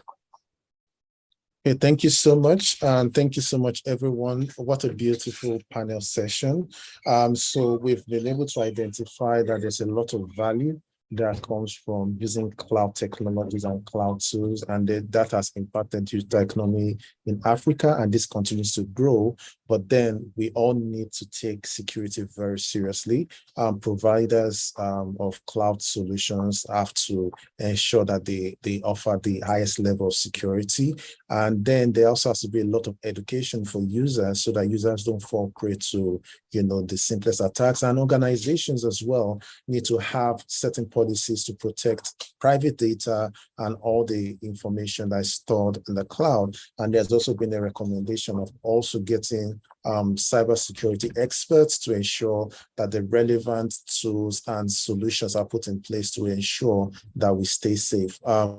Cloud solutions and digital technology can be very, very tempting because in some cases they are easy to use, and sometimes people forget that as easy as they are to use, you also still need to do certain things to ensure that the infrastructure and your services and your data is safe. And I think I do think that providers need to still do quite a bit of work in educating their users so that once they put some things in place, they also ensure that their users also are doing their own bit so that we can keep everything safe. And we've seen clearly that there can be a loss of data, a loss of money, a loss of business whenever there's any cyber attack on a business or an infrastructure. So it is not worth the costs. We need to ensure that we do what we need to do to keep everyone safe. And with that, I'd like to thank all my panelists and thank Comercio for this opportunity. Thank you so much, ladies and gentlemen, for staying with us during the session. Thank you. Over to you, sir. Thank you. Thank you, gentlemen. I say a big thank you to you all for this second discussion, which was also a very eye-opening conversation. Say a big thank you to you all. This session was moderated by Toba Obani, the Vice President of NIRA. And Toba, I want to believe Mr. Mohammed Rudman is still your president. He's a very good friend of mine and also someone that preaches the gospel of technology and the role it plays in the Nigerian eco space. He's also been a guest on my radio show. So yes, he's still our president. Him. So yes, do say hello to him. Tell him Williams says hello to him. He's a good friend of mine. So problem. Thank you very much, Toba, for that wonderful session. And also, let me also thank the panel of discussants, Mr. Fatai Akinshola, Head Standard Certification, Data Protection and Information Security Management System from Galaxy Backbone, and also Mr. Akash Veman, Senior Solutions Architect, Alibaba Cloud, and finally, Ambassador Alexander MC Anogo, the Executive Council Member and Ambassador Chief Data Officer, Institute of Information Management, IIM Africa, whom I just started following on LinkedIn. And just as I said earlier, we all our discussants, whatever contact you're free with giving out, can be your LinkedIn pages. The LinkedIn page is a professional page, so you can drop them on the chat box so that people can continue to engage you long after today's program. Because as the saying goes, the time allotted cannot be enough to cover the wonderful topics that we have lined up for today's program. So that's why whatever contact detail you are free with giving out on this platform, preferably a professional page, the LinkedIn page, do drop it so that people, the general participant today, can engage you continuously after today's program. Once more, gentlemen, we say a big thank you to you all for being part of the second session. Now, right about now, we want to move over to another quick break where we will see some video presentations from our sponsors. Our sponsors are the main reason why we have today's program. So we want to, at this point in time, have a quick video presentation from our leading sponsors for today's program. So watch the screen for that video rendition.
So thank you for the video. I think we're still having a bit of technical issues with the audio of our videos. We'll come back to that much later in the day.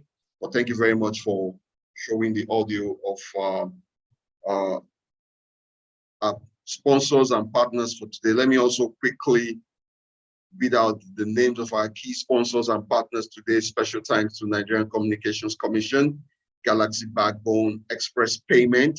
These three are our lead sponsors for today's program. And we also have other endorsing organizations that made today's program possible, ranging from CIO Club Africa, Institute of Information Management, IIM, FinTech Nigeria, Nigeria Internet Registration Association, NIRA, whose representative just finished the session we just completed, and Association of Telecommunications Companies of Nigeria, ACCON, Cybersecurity Experts Association of Nigeria. These are the brands that are our partners and endorsing organization for today's program. I want to say a big thank you to you guys for being part of this very, very laudable session that we are having.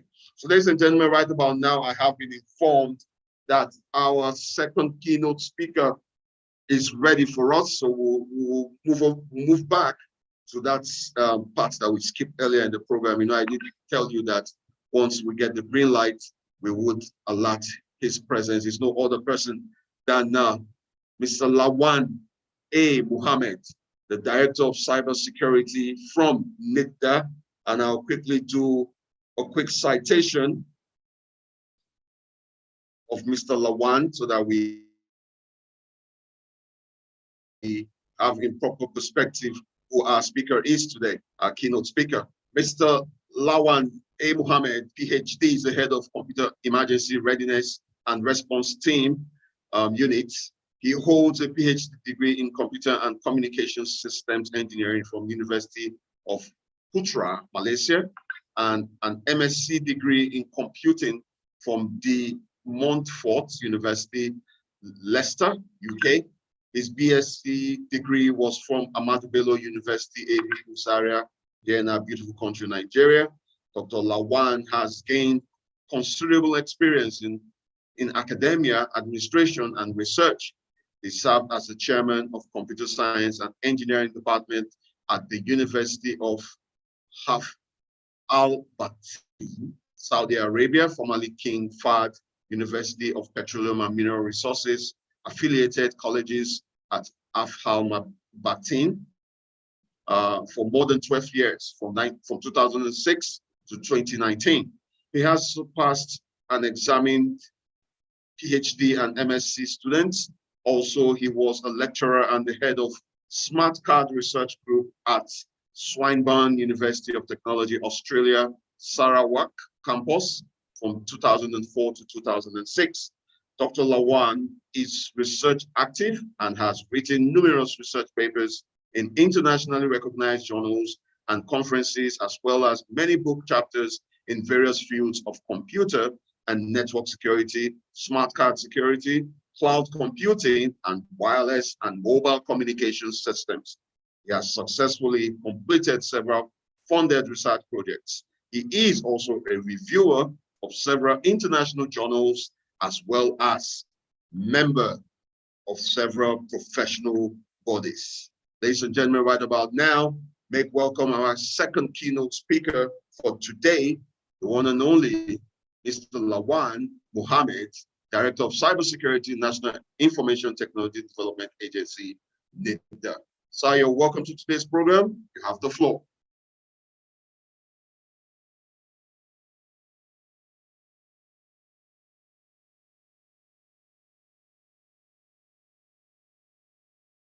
Dr. Lawan, are you with us, sir?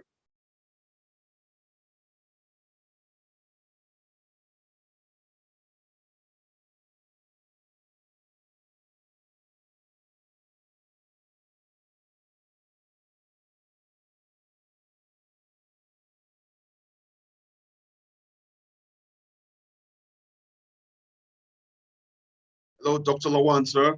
We are ready for you.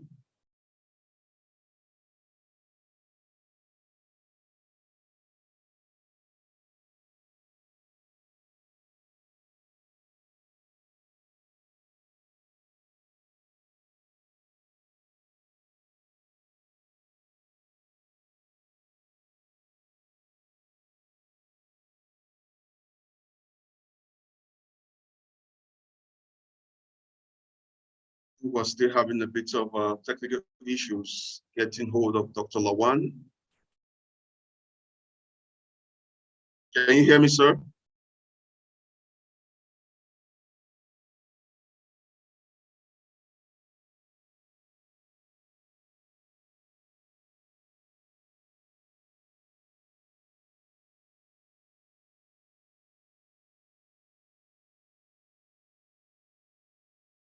Can someone help us reach out to Dr. Lawan? We are still yet to hear him or see him.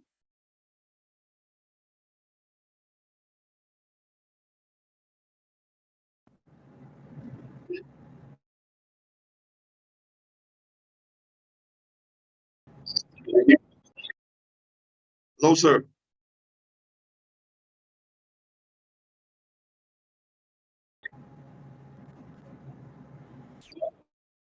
Hello? Hello, can you hear me? Yes, we can hear you now. Hello? Welcome, sir. All right, sorry, I have some technical. Yes. I don't know if we can see your video. So shall I? Oh, you can see my video? Can you see my? No, Okay. sir, not yet. Not yet. We can't see your video yet, but we can hear you now. All right, let me just. Okay,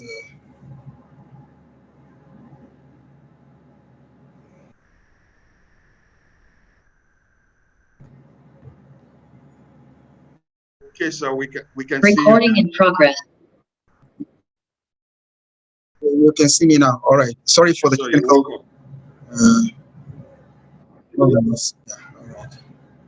We have the floor, Dr. Lawan. All right. Thank you.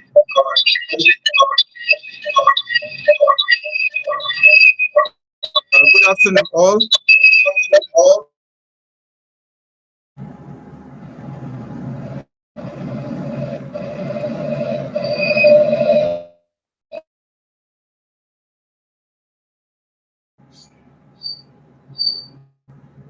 Hello?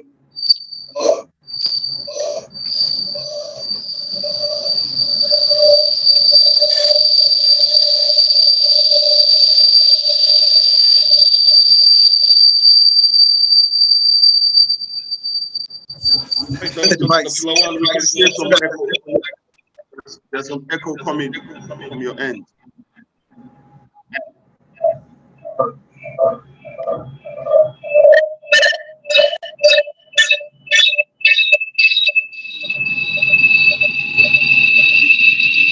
Might there be an electronic device that is close to your laptop if you're using your laptop?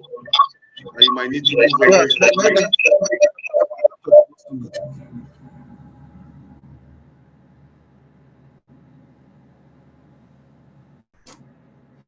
Now? Yes, sir. It's better now.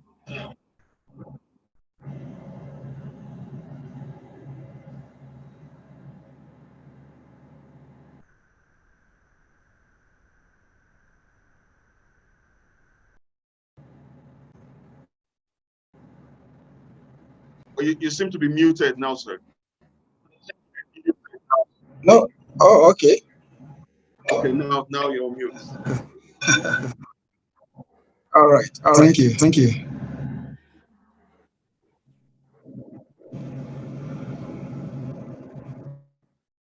My name is Dr. Lawan Ahmed. Sorry, there's still echo.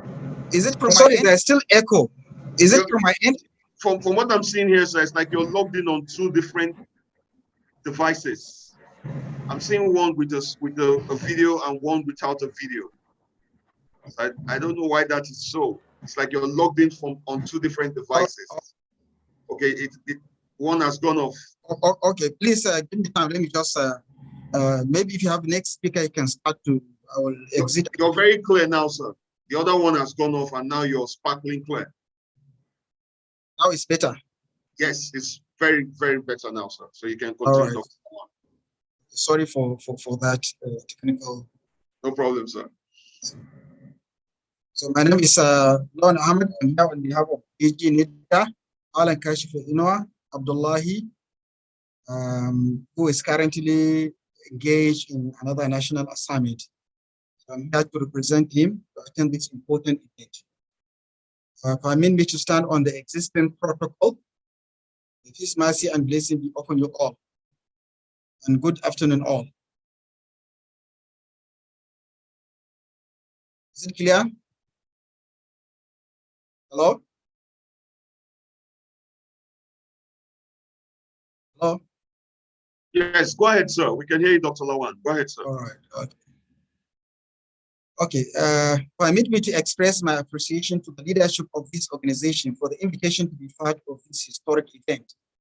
That could not have become at a better time than now, when there is need to leverage cybersecurity systems to the development of our digital business. Digitalization remains today a key catalyst for modernization, transforming the world in an unparalleled pace, and there is virtually no field or industry today that has not been impacted by digitalization. All around the world, digitalization is leading global socio-economic transformations, significantly improving the lives of people from all walks of life. Companies are steadily automating every aspect of their operation, integrating technology at every level. At the pace of digital disruption increases with businesses relying on more data and analytics to gain insight and drive revenues. We have seen cybersecurity evolve from a nascent IT imperative to occupy a central critical role in any digital business strategy. A digital revolution is taking place. Organizations need to know a lot about the fast and sometimes radical changes that are shaping this transition in order to stay ahead. With the introduction of 5G and other cellular networks, the way people think, the way data are collected and disseminated, our transportation system, our agricultural system, our healthcare system, our education system are all connected and interconnected and has been changed from the traditional way. When 5G technology is fully set up in Nigeria, it helps the remote surveillance. Facilities like robots connected to the network of things IoT, or robots connected to the IoT, and many others will be set up with a real-time communication to places like remote areas where our security workers cannot be present. New technologies such as cloud computing, edge computing, fog computing, IoT, AI, blockchain, and so on can be used to tackle the increasing security challenges. As an organization data grows, it becomes increasingly difficult to conduct behavior and event correlation analysis on such vast quantity of data. In this context, automated security solutions built on a big data and machine learning will assist security professionals in comprehending their attack landscape. For example, AI has a lot of potential to change security and the way cyber attacks are found. It has gotten a lot of attention lately. Many intelligence learning techniques like deep learning and reinforcement learning are now being added to cybersecurity systems to make them safer and better at protecting privacy for both personnel and distributed systems. This kind of integration is a key part of making systems safer and allows organizations to make important changes to their security landscape. Even though the impact of IT on security is still relatively limited now, the explosive growth of network security data, the improvement of algorithms, and the advancement of computing capability will eventually make IE the core of the next generation security solutions. Organizations must use adaptable, intelligent technologies to safeguard their information system from ever-evolving threats and threatening to breach them. There are many new technologies being developed in this sector, such as hybrid cloud deployment, machine learning algorithms for artificial intelligence, and predictive defense. In addition to security operations centers like SOCs, there is a need to improve their existing proactive security strategies to deal with urgent security concerns. As we all know, cybersecurity is a collective effort that demands multi-sector approach. Every component of the society, from the government at the highest level to private sectors, have a role to play in achieving a secure cyberspace in Nigeria. The Nigerian government, led by His Excellency President Muhammadu Buhari, GCFR, through the Federal Ministry of Communications and Digital Economy, launched the National Digital Economy Policy and Strategy, NDEPS. This policy documents where its 8 pillars seeks to modernize the Nigerian economy through to lead digital growth strategy. Furthermore, in February 2021, the Nigerian government also launched the National Cybersecurity Policy and Strategy, NCPS. The strategy, which is to be reviewed every 5 years, is poised to further secure Nigerian cyberspace by identifying various critical national infrastructures that must be secured around the clock to Nigerians and Nigeria. Also seek to train members of the Nigerian Armed Forces to help them develop a cyber defense plan to protect the country from cyber attacks. And most recently, there is a policy code of practice that is used to regulate social medias, which has already been signed by the president. So these are some of the current efforts made by the current government to safeguard our Nigerian cyberspace. In closing, let us remember that cyberspace is a collective effort, and everyone has a role to play in preserving the integrity of Nigerian digital economy. Thank you for your attention, and God bless you all.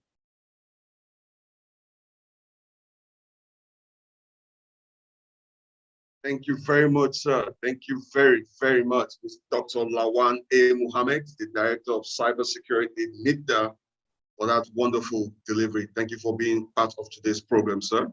Welcome, making sir. time out of your busy schedule to be with us today. We say a big thank you to you, sir. Thank you Welcome, very sir. much. Now, ladies and gentlemen, we're still making progress. Just heard our second keynote address speaker, person of Dr. Lawan Mohammed from NIDA, giving us his address. Right about now, we want to make progress yet again. I don't know if our video is ready. The videos from our key sponsors and partners for today's program to play, because we can't keep telling them many thank you for being part of today's event. They are one of the reasons why we have today's program live and direct. So if the videos are ready, we want to see the promotional videos from our key partners and sponsors for today's event.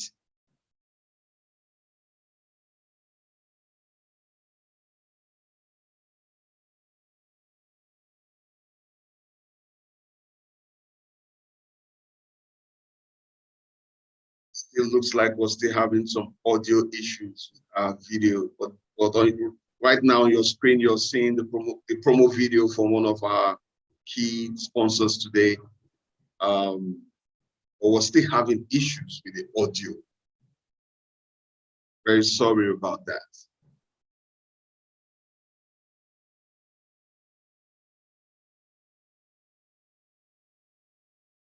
So while the video is playing on the background, let me also let you know, because I want to believe many of you might have been wondering that why is it that we've just been having the male folks speak all through. All of our speakers and discussants so far have been the men. Well, don't worry.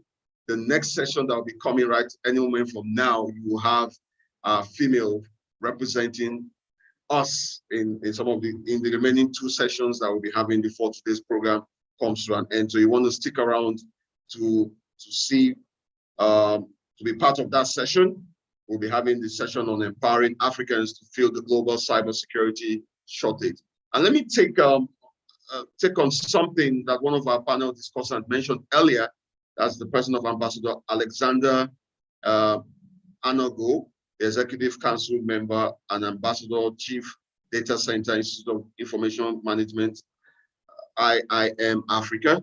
He mentioned something as regards to when he was asked on the question on the Japa syndrome, when Mr. Toba Obani asked him the question on the Japa syndrome, and he did say that Nigeria should, it's high time the Nigerian government create some kind of a pipeline so that you have like a two-way synergy. As people are leaving, there should be some kind of a pipeline that helps those that have already left to find a way of coming back and bring back the information that they go out to acquire out there. Because as the popular saying goes, there's no place like home.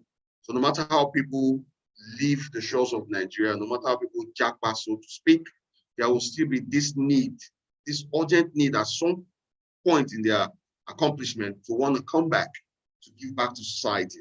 So it's not all a terrible result at the end of the day, because when people go out to the various parts of the globe, acquire knowledge, they'll have some way to, there'll be some need to want to come back. So there should be some kind of a steady pipeline that the government can put in place that would encourage those who leave the shores of Nigeria to want to come back, to give back to society. So in line with that statement from one of our last panel discussants, the person of Ambassador Alexander, this would bring us to the topic of the session we're about to have right about now, titled Empowering Africans to Fill the Global Cybersecurity Shortage. And this session will be moderated by Dr. Victor Odunuga. Muyiwa, is a director with NIDA IT Hub in Unilag, and he will be having the following discussant to help trash this topic in full. And we'll be having to discuss this discussion to be part of the panel discussant, Mr. Fatai Akinshola, Head Standard Certification, Data Protection and Information Security Management System from Galactic Backbone. No, sorry, I'm taking the previous name, sorry. To be part of this discussion is Mr.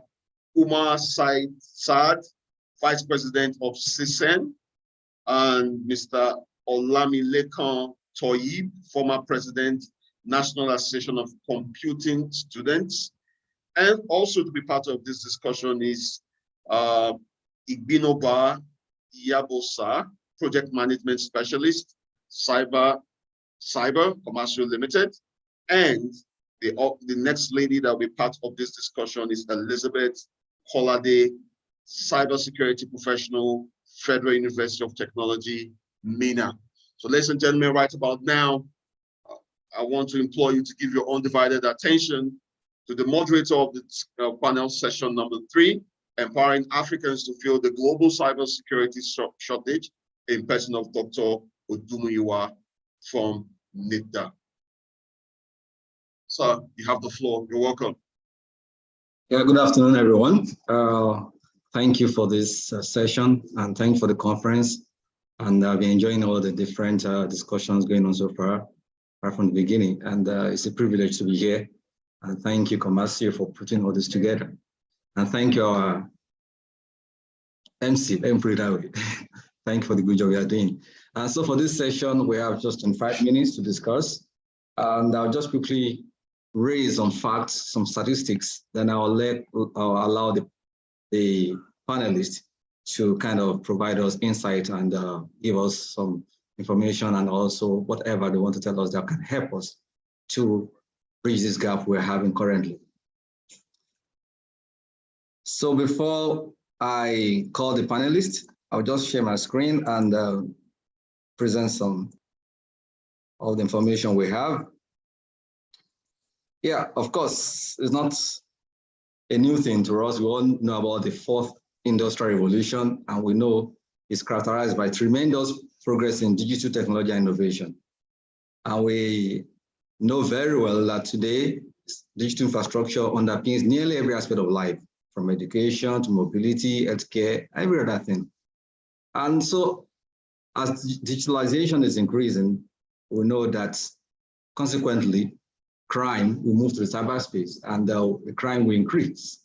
And we need to secure whatever infrastructure or information or humans that form the world cyberspace. However, we need to know that we have some difficulties. So according to Burning Glass Technologies, cybersecurity positions are 20% more difficult to hire than other IT jobs. And also, we know that those IT jobs, even the other ones, are infamously difficult to fill as well. We're saying that cybersecurity positions are 20% more difficult to hire than those other IT jobs. And adding the jackpot syndrome to it, we can see the kind of difficulty, the present and the future difficulties we have. Also, there will be a global shortage of more than 85 million IT professionals by 2030. That is from IMF. And that will result in $8.5 trillion in lost annual revenue. We can imagine that. So if you don't do something, then something will happen. And another information is that there were 3.5 million on-field cybersecurity jobs in 2021 alone. 3.5 million jobs on field in this space. And of course, the number is set to increase. And it's also reported that the African cybersecurity market is estimated to have grown from $1.5 billion to $2.54 billion between 2017 and 2020. That was before COVID. We can kind of estimate what the current situation will be now that COVID has made almost every business and everything to become virtual. And as of 2020, it was reported that the approximate number of certified security professionals in Africa was 10,000. And we have over 1 billion, 1.24 billion population. And it's projected that by 2023, Africa will have more than 1 billion internet users. So who is going to take care of all this, and also the crimes that will be resulting? Who is going to be, where are the talents that will be providing the necessary solutions we need for cybersecurity, and also human expertise we need? And so this is what we are discussing in this panel. We want to look at how we can empower Africans to fill the global cybersecurity shortage. So I'll call on my panelists one by one to just, in 30 seconds, introduce yourself and give us your opening remark around this subject. Just 30 seconds to 1 minute. Yeah. So we can start with Umar Saad. Thank you very much, Dr. Odumuyiwa. I hope I pronounced that correctly. Yeah, you got it right. Thanks. Good afternoon, my co-panelists, all attendees. Thank you very much for having me. I am Umar Saad, and I've been in the cybersecurity industry for over 10 years now. I've been mostly focused on building resilient cybersecurity systems. More recently, I've been engaged mostly in promoting cybersecurity culture and awareness. As part of that effort, I am now the Vice President of the Cybersecurity Experts Association of Nigeria. I also am leading the IT team at Ano Gas Processing Company here in Lagos. So I'm really passionate about cybersecurity and its impact on the socioeconomic development of communities and nations and the whole world. And I'm really happy to be here to discuss this very important topic, which needs a lot of collaboration and deliberation and innovative solutions to try to address. Thank you very much for having me. Thank you, Saraj. We can move to Elizabeth Kolade. A brief introduction and your opening remark on this subject. Hey, good afternoon. Thank you very much, Ms. Dr. Odumuyiwa. My name is Elizabeth Kolade. I'm the Director of Membership at the Cybersecurity Experts Association of Nigeria. Been in the cybersecurity industry for quite a number of years, and going straight to the opening remarks that you mentioned in talking about how we can take advantage of this opportunity of the shortage in cybersecurity professionals. Great potential to actually take advantage of this, seeing that we have a very large youth population. About 70% of the African population are youth. So we have great potentials to actually take advantage of this opportunity. And I look forward to discussing this further as we go through this panel session. Thank you. Yeah, thank you, Elizabeth. We can move to Olamide Kontoyib. Water color is sky blue. Olamide, are you there? Yes, I am. Yeah, please go ahead.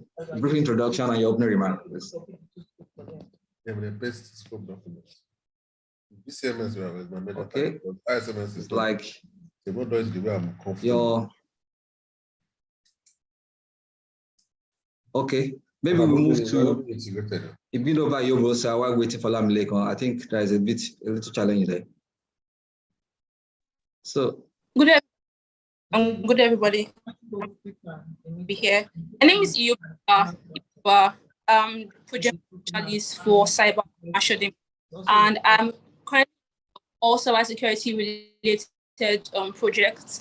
This topic means a lot to Comercio Limited because we are in the business of sort of creating talent for the cybersecurity industry.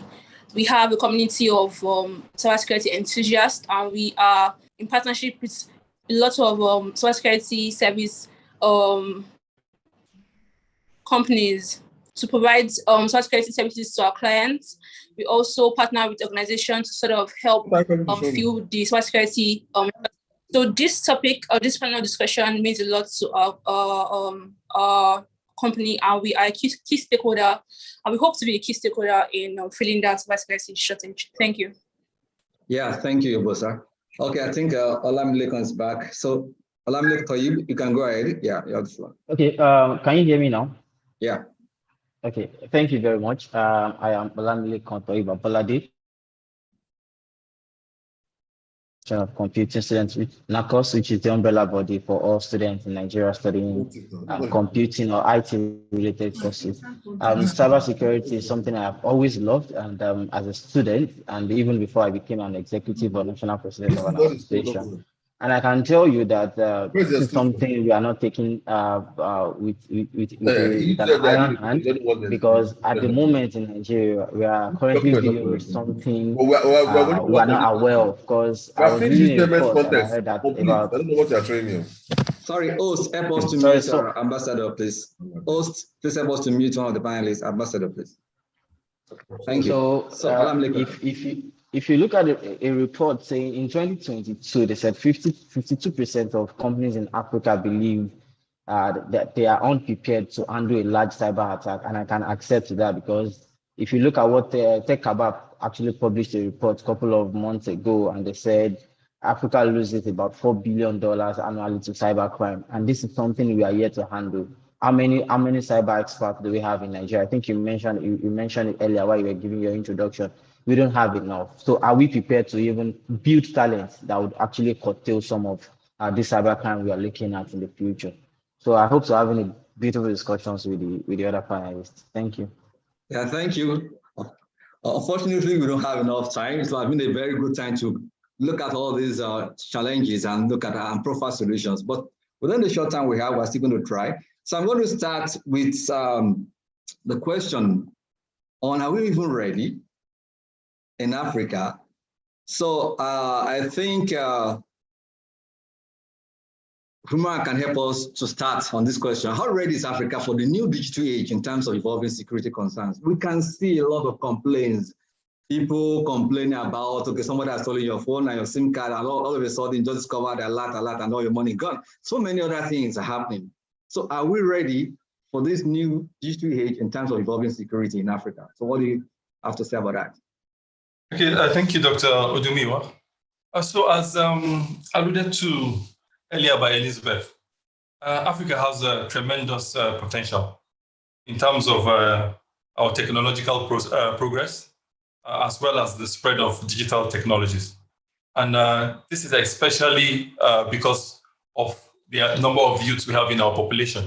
So in 2020, about 60% of the African population was under 25 years of age. And most of these were born during the technology age. And that means most of them are tech savvy. And this, together with COVID-19, has accelerated our digital transformation in several African countries, and has also spurred the use of new technologies. For example, Africa has the fastest growing mobile phone and internet network in the world, and also makes widest use of mobile banking services. Unfortunately, this shift to a more digitized society introduces several security challenges. And I believe the first and the very fundamental one relates to the digital infrastructure that powers all of these technologies. And I'm talking about the internet, which is the largest digital information infrastructure that we have ever conceived as mankind, is unfortunately insecure by design. And what do I mean? When the architects of the internet were designing those applications and protocols that form the fabric of the internet, unfortunately favored functionality and scalability over security. And the reason is at that time, the internet was merely an information exchange medium for trusted entities, which were government agencies, universities, as well as research institutes. However, when you fast forward to today, the internet is used to carry diverse kinds of traffic, some which have really strict requirements for security. And so these decisions that relegated security to the backseat is now coming back to haunt us. So the second challenge is you have a very large youth population that are tech savvy. And now they have access to a plethora of digital tools. So two things happen. Either they use that tool for good, or they use it for bad. And we see those two scenarios play out, because there are a lot of youths in Africa that are building amazing solutions that are tackling most of our socioeconomic problems, from financial inclusion, to healthcare, to education, to agriculture. But then on the other side, we also see this digital enablement also provide a platform for a rise in both cyber-enabled and cyber-dependent crime. So Interpol reports that the top 5 cyber threats in Africa include online scams, digital extortion, business email compromise, ransomware, and botnet. So all these problems now have compounded further the challenge of the cybersecurity skill shortage. So to answer your question, is Africa ready?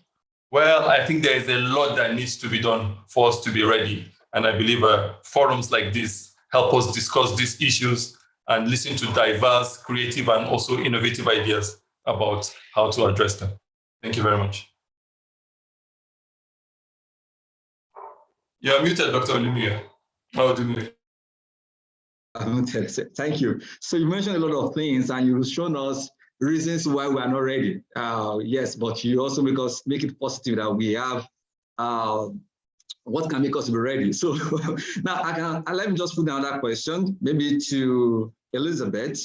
So some of these challenges have been raised. What can we do to be ready?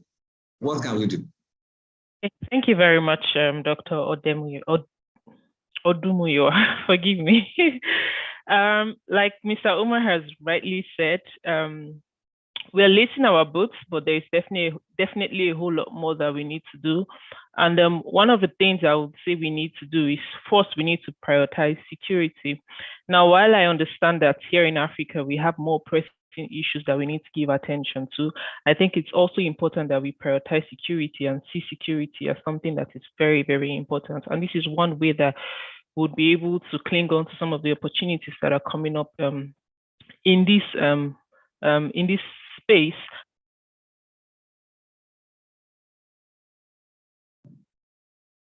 I think I can't hear your audio again. Can you hear me? Yeah, fine. It's not fine. Go ahead. Yes. Okay. Yeah, so I said in prioritizing security, one of the things that we are currently doing, but we also need to do a whole lot more, is in building capacity. Because yes, while these opportunities exist, people can only benefit from it. We can only take advantage of it when we know what to do. We have on-field roles. Who are the people that are going to fill these roles? We need people who are skilled to be able to fill these roles. So we need to do a whole lot more in building capacity. And in building capacity, we're going to do these at different levels.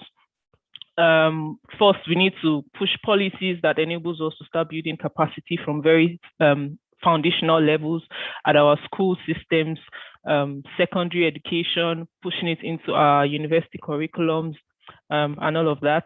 That's one way that we can help to build capacity. Also, in building up hands-on skills, what measures do we have in place? We have quite a number of initiatives that are coming up to help people to be able to build capacity in the industry. What more can we do as Africans, as a people? What measures can we put in place to be able to help us to build this capacity? Another thing that I would...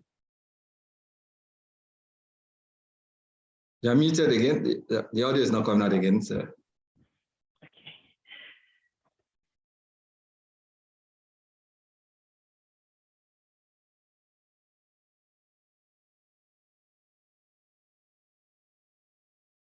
Okay.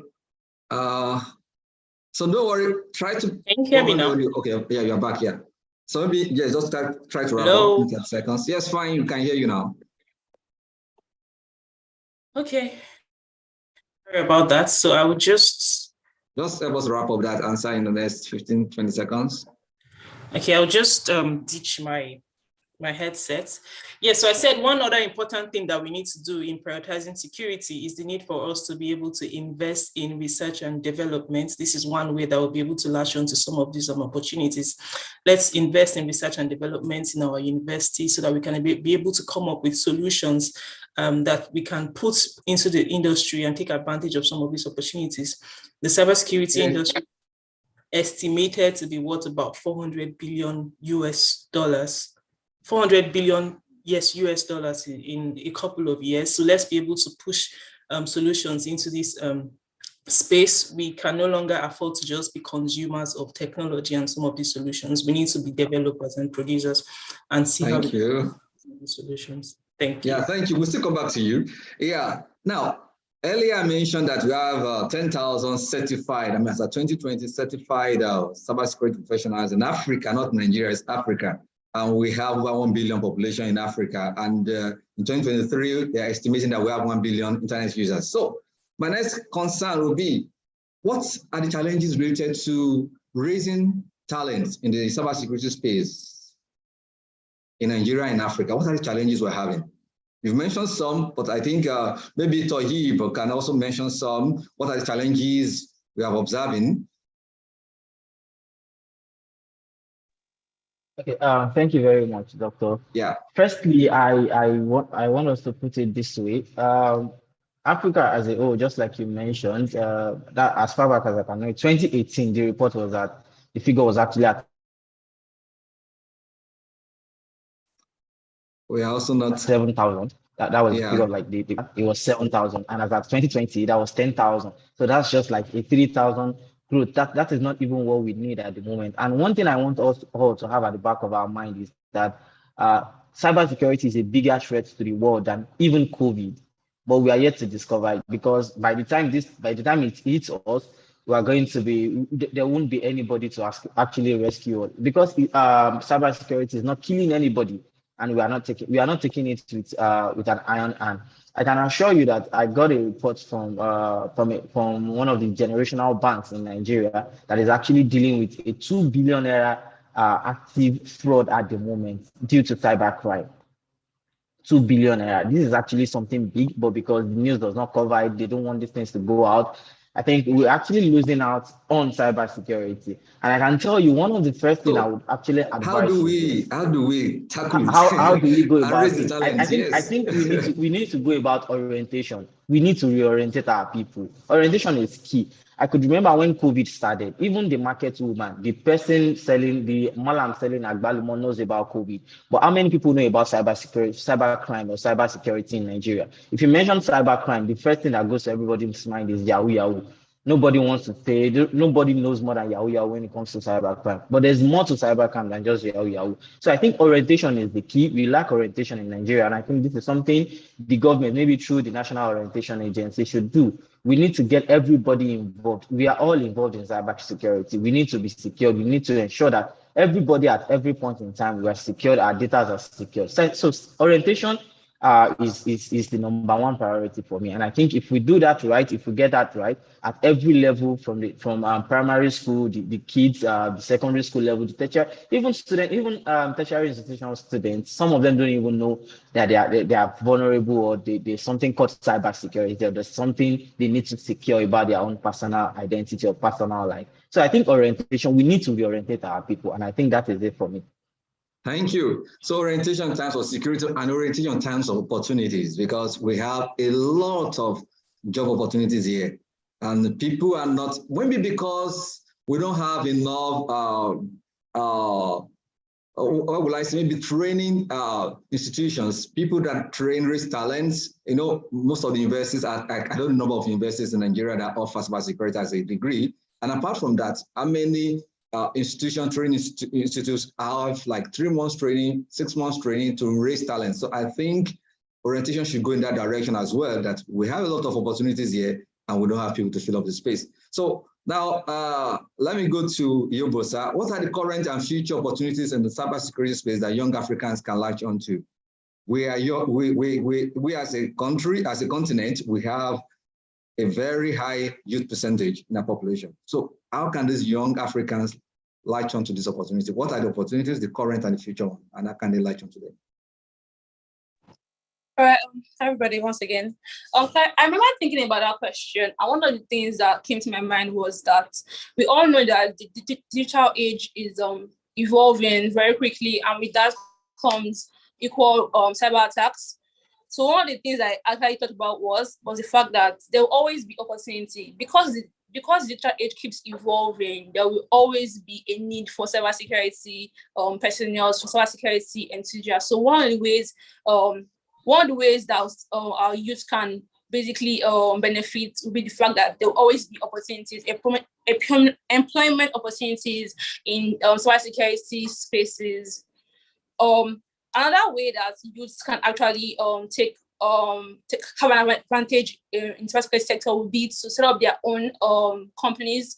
Because I remember also thinking that the question that says why are there not a lot of cybersecurity companies currently, and I think that would be something that the youths currently can look into. Once we push forward into filling that cybersecurity shortage, then definitely the youth will go into entrepreneurship. They'll go into setting up companies, cybersecurity companies. There are limited cybersecurity companies currently in Nigeria and Africa. And there are very limited cybersecurity startups. So that could be a way they could flood that market. They could ensure that they make companies aware of the fact that this data that is being exploited could harm you in certain ways, in more ways than you could think of. But I think that the general ignorance, the fact that the data that keeps being exploited, I feel like Africans and Nigerians in general like to ignore the fact that there is data breach every time. I saw an article that said there's about over 2,000 data breaches in Nigeria every week, and this number of data breaches should be a cause of major concern. And the fact that in Nigeria and Africa there is this ignorance, basically we're all sort of basically settled that we sort of to ignore the fact that there is a cause for concern in the cybersecurity industry. Once we create awareness, like Fahib said, once we push for awareness, once we try to create hubs, training hubs, to sort of infuse the cybersecurity tech space, there would be an open, we'll be open to entrepreneurship, because there is a limited number of startups in cybersecurity now. So I believe that once the youths are equipped, once the youth are trained, they will definitely be more interested in setting up cybersecurity companies, in infusing the market, and in Thank you. You're already into my next question, so let me just take it off from there. Now, tech startups are everywhere in Africa now. Almost every day you're seeing them coming up, this and that. But why are we not witnessing that commensurate increase in cybersecurity startups in Africa? So you can say one or two things, and maybe Huma can also talk about it. Anybody can just address that. What do you think? Why are we not having a commensurate increase? And we know that these security threats are there and they are growing every day. But we just want to have developers who just want to build solutions. Why are we not having that kind of increase in cybersecurity startups? Sure. I think that the answer is in the panel discussion itself. There is a shortage of cybersecurity experts. Because there is a shortage of cybersecurity experts, there will obviously be a shortage of tech startups centered towards cybersecurity. An article said that 2,500 cybersecurity experts in Nigeria currently, and we have over 100 and something thousand people in Nigeria. So obviously the rate or the ratio between cybersecurity experts to each person or to each organization, there's a great imbalance. If we don't have cybersecurity experts, have people, we cannot have cybersecurity startups. That's just the basically the conclusion. Okay, Huma, do you want to say something about that? Okay, Dr. Odumiwa. Okay, so cybersecurity is both a difficult problem as well as a complex problem, and what I mean by that is the effort it takes to solve cybersecurity challenges. That's the difficulty, and the complexity is the kind of solutions or innovation and creativity that is required to solve these challenges. And we know that at the center of innovation is startups. We know that startups are the center of innovation. And so it's a very interesting question. And I think it's something that we need to really work on, in the sense that there's a shortage in cybersecurity professionals. But when you have companies set up to provide things like managed security services, what you're doing now is you're outsourcing that burden from your own company, or you're sharing that burden with another company. Because what we really find these days is you find companies with lean IT teams, or in unavailability of security professionals within those teams, or you have the IT team doing both the security and the IT work. And so if we are able to get startups to come up like managed security service, they will be able to provide these services. In a way, they are providing these talents that we are seeing is scarce, and they are lessening the burden on companies. Another thing is that we really have a very, very high expectations in terms of the kind of people we want to assume certain roles within our companies. That would be things like when you look at a job description for a cybersecurity job, sometimes they're actually unreasonable. And what they do is they take away those opportunities from people that are just getting into the field. And so I want to end with a quote that says talent is universal, but opportunity is not. So I think we need to think about how we can create opportunities for these talents that we are talking about, that we say that are available. They actually are available talents, but maybe our expectations of what these talents should be doing is somewhat unreasonable. So I think it's a food for thought. Thank you so much. Thank you so much. We are going to conclude now. We are spending our time. So concluding remarks in 30 seconds. Let's go to Elizabeth. What do you want to say as we conclude? Just 30 seconds, please. All right, I'll try my very best. Okay, yeah. On the incommensurate number of cybersecurity startups in Africa as a whole, I would say first is because security doesn't exactly look very attractive to those who are not interested in it. And so people follow the money, right? While in security, in quotes, we don't exactly see very tangible, like quick results in this space in very close time. That might be one of the reasons why. Now, while there's a lot of money in security, the truth is how many organizations are willing to be able to invest a considerable amount of money in something that they cannot exactly see and feel right now. Another reason would be because we haven't exactly created an atmosphere for these startups to thrive. Now, I would say this because organizations, the cybersecurity industry is one that thrives on trust, right?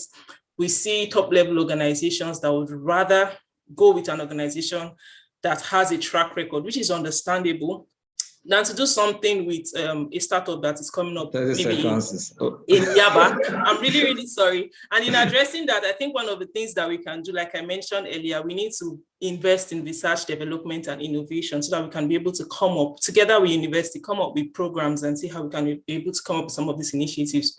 This is one way that we can actually help to build startups within the African cybersecurity ecosystem. Thank you. Thank you so much. And as you conclude, Olamileko, what are your concluding remarks? Generally, and in just 30 seconds. Okay. Sorry, let's move to Olamileko because of time. So I just want everybody to give us one or two points as we close this session. Okay. Just like, sorry. I just want to inform you that my concluding remark will be that we should just ensure that we educate everybody, and because education is the key. Even some of the students studying cybersecurity in our tertiary institutions don't even know what they are studying. Some of them just feel it's just a course for them to study. They don't have what it takes to become a professional. And I was speaking to a cybersecurity student yesterday, and what he told me was some of them don't even have placement for IT. So I think we need to encourage, should I say investors, they should invest in cybersecurity, because that is the future. Because if we build everything today, we are basically building fintechs here and there. We're basically building fantastic solutions. And how will it be in the next couple of years? We are getting attacked on these platforms. It will be very bad. So I think we need to invest in research and development, just like what Elizabeth has said. So I think that's the way to do research and development and orientation. Thank you. And so, Yobosa, what's your concluding remark? My concluding remarks is this: if we want to fill the cybersecurity shortage, we need to, like say, educate. We also need the government to take cybersecurity much more seriously than it is. We need cybersecurity, the private sector rather, to come together to sort of invest in universities, invest in tech talent. We need cybersecurity to be taught at every level, from secondary school, universities, and like you said, there should be cybersecurity courses in universities. I feel like if cybersecurity is promoted, if it is everywhere, if the fact that data breaches are very serious is being promoted, then we will definitely be seeing changes in the coming future. Thank you so much, Ima. 1 or 2 points as you go. Okay, Dr. Odumuyiwa. Okay, so in closing, I would like to speak about our talent development pipeline. So I think we need to be more deliberate about our talent development. So we should, in addition to discovering talent, we should also think about producing talent. And the difference is that discovery is not really deliberate in the sense that you can discover something without actually looking for it. But production, to make something, means you're going to be more deliberate in taking that action. So let's be more deliberate in producing our cybersecurity talent. And so in somewhere like Cybersecurity Experts Association, we're coming out with a lot of programs that are targeted at production of cybersecurity talent, which will create a funnel from the grassroots, from primary schools to secondary schools to universities, and create like an avenue for us to get talent that would provide value to this ecosystem. And we have also tried to see how we can collaborate with the government and the public and the private sector to provide opportunities for this kind of talents. So thank you very much. Thank you so much. Thank you all the panelists. Concluding, I will say this has been a nice session, and also to let us know that Comercio is already looking at that, Comercio Limited, and so in partnership with NITOB Unilag, we're also looking at how to bridge this gap, and we'd like interested companies, stakeholders that want to support this kind of mission, so please join us as we try to bridge this gap. Thank you so much, everybody, for listening, and enjoy the rest of the session. Thank you.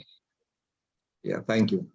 Gentlemen and ladies, I say a very big thank you to you all. It's yet again another very engaging conversation.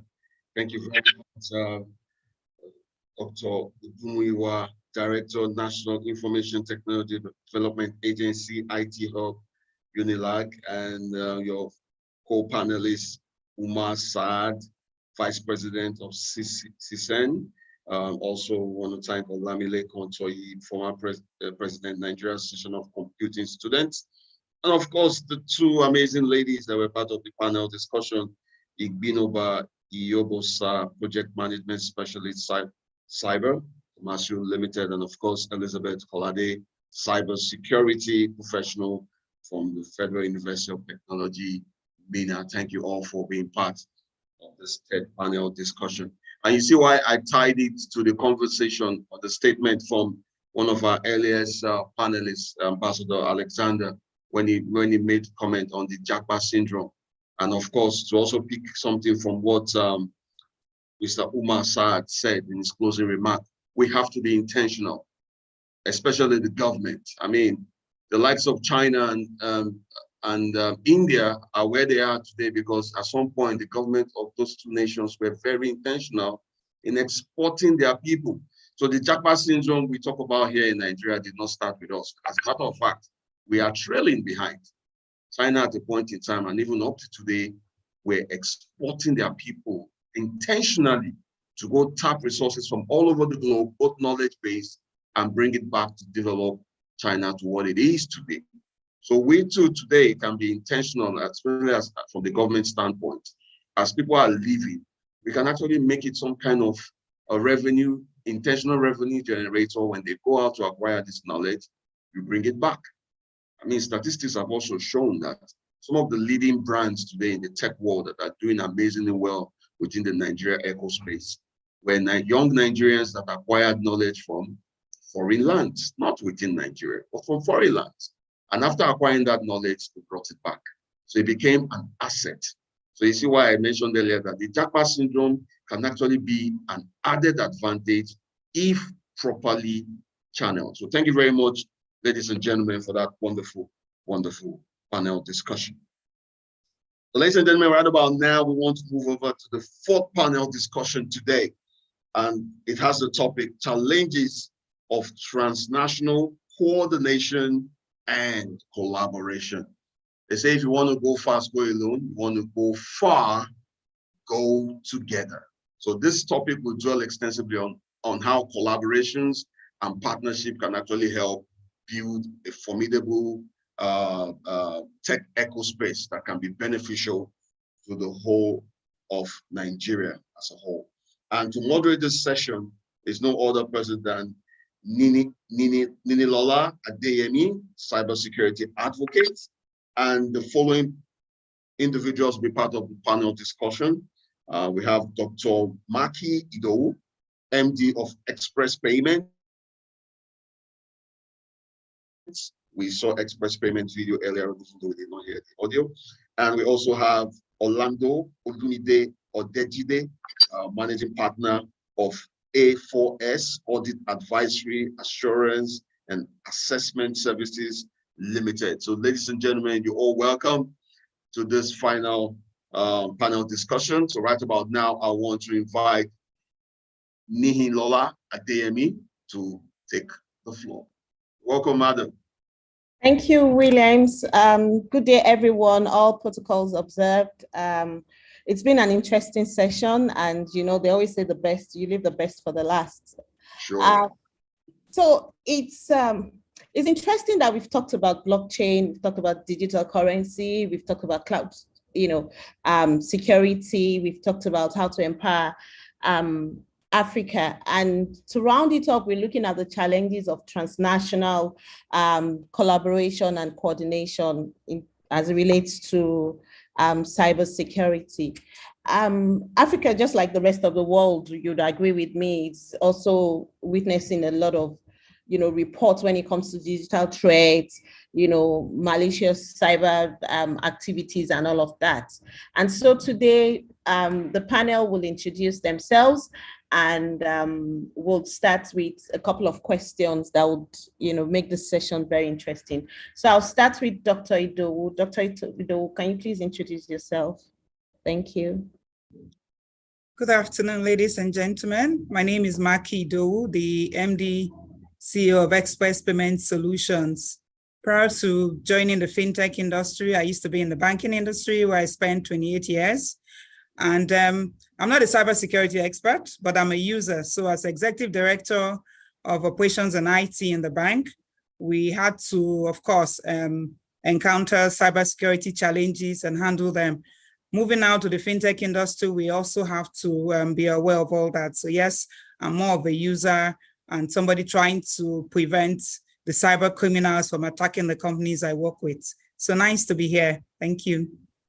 Thank you very much. Can we have Dr. Orlando, please? Just a brief introduction before we move on. All right, so thank you very much. I hope you can hear me very clearly. Yes, we can. Thank you, Doctor. All right, so good, it's afternoon. So good afternoon, everyone. Thank you very much. It's my pleasure to be here. My name is Orlando Odejide, and I'm an auditor, primarily auditing various organizations in different industries relative to various international standards and best practice for IT, cyber, business continuity, and related things. So it's my pleasure to be here. And hopefully, I've learned a lot. I've been on the call for the past 2 hours, and it's been pretty much pretty enlightening and all the great speakers. And I'm hoping I can have 1 or 2 things to add to these huge buckets as it is. So thank you very much. It's my pleasure to be here. Thank you very much, Dr. Orlando. I've also learned so much today. And finally, we'd like to call on, so I'm not going to call him Mr. Songo Sonya by the power I have today. I'll also give him that honorary degree, doctorate degree, to call him Dr. Sonya. Thank you very much, Lola. Thank you very much. I'm happy to be here as well. And yeah, I'm looking forward to this discussing. I've heard a lot of what a lot of people have said, and it's very interesting. A bit of my background: 30 years in IT, the last 10, 15 years in cybersecurity, and the last probably 8 years in operational technology, which is also an emerging area that a lot of people are not conversant with. Thank you. Thank you very much. So we'll start quickly because I know we've got limited time, but we'll start quickly, and I'd like to start with Dr. Idowu. Yes, we know that lots of challenges that we have right now in Africa, especially in Africa, and I'll tell you why. Because anytime they talk about cybercrime, the first place they think of is Nigeria and maybe some other parts of Africa. What do you think are the current challenges that we have? That current cybercrime or cybersecurity issues that we have in Africa, and how do you think we can mitigate these issues? Thank you very much. A major one we have is the ransomware attacks. This is where data is stolen or blocked, and the company has to pay a ransom to have their data back. A lot of times you find out that it's actually not returned. The cyber criminals ask for more money, and so it's a major challenge. Another one we have is the phishing attacks. You find that a lot of people will have their data stolen, and you find their cards being used on websites for payments because the emails that are sent to them or the text messages, they look so genuine. We have an example where for a bank, they just change one of the letters. They use an Arabic letter to create the email. And so their customers actually thought it was real. So phishing attack is a major issue in Africa today. Then you have software vulnerabilities. Insider attacks is something that people usually don't think about, but it's also something that happens because you keep thinking of outside attacks or your systems being attacked. But there are times you have people from within the company who work with the cyber criminals to steal data or steal information. Then we have IoT attacks, cloud attacks, several attacks. But what are the mitigants, which I think is the major thing to look at here? It's we have to ensure we have the latest hardware and software. Because when you have this, a lot of the softwares, the newer versions that come up are able to address vulnerabilities. So it's important that companies update their hardware and software to the latest versions. And then of course, companies apply firewalls, to add an extra security layer to their systems. But the most important one for me is public awareness and education, which is why I'm really grateful to Comercio today for this program they are having. We need to increase public awareness, let people know about cybersecurity. I heard somebody earlier on speaking about the fact that this can even be more dangerous than the COVID that we've been thinking about. Yes, because through ignorance, a lot of people get duped, just find out that, oh, they've taken all the money in their account because they responded to an email or to a text message. So it's important we do this public awareness. Then we must have collaborations. It's really important to strengthen partnerships between organizations. People are skeptical about telling others about what they've had. So you've had a cyber attack. You don't want to take it out because you think, oh, people will lose confidence in the company. But it's important we come up with ways to share data, share intelligence on potential threats, and ensure there are collaborations that will help the companies. And of course, prosecution. It's so important for governments in Africa to continue to set up laws, legislations, and ways of prosecuting the cyber criminals as a way to deter them from carrying out these acts. So those are just some of the mitigants I believe that we can look at. Thank you very much. Yes, I agree with you. Social engineering is one area in cybersecurity that people hardly look into because they just feel, oh, everybody around me should know that, should be truthful. So thank you so much for that. I'm going to go quickly to Dr. Orlando. Dr. Orlando, we've seen, recent relocation of tech experts. I mean, this has been discussed in other sessions as well. They've gone to the West, and there's this belief that the government can woo them back to develop Africa. What do you think? Do you think this is going to happen? And what's the hope for Africa in the next 5 years if we don't get the tech experts that have left back to the continent? All right, thank you very much for that. When you were asking the question, I was smiling, and I can imagine that a lot of people are also smiling wherever it is that they are seated, because if you if you ask most of the people who have left the country and ask them if they're planning to come back, should I say soon? I doubt it. People kind of think that this is like in the 70s and 80s, where people traveled abroad, and the government then said, "Oh, please come back," and all of them came back to University of Ibadan and Ife and all that. This is completely different.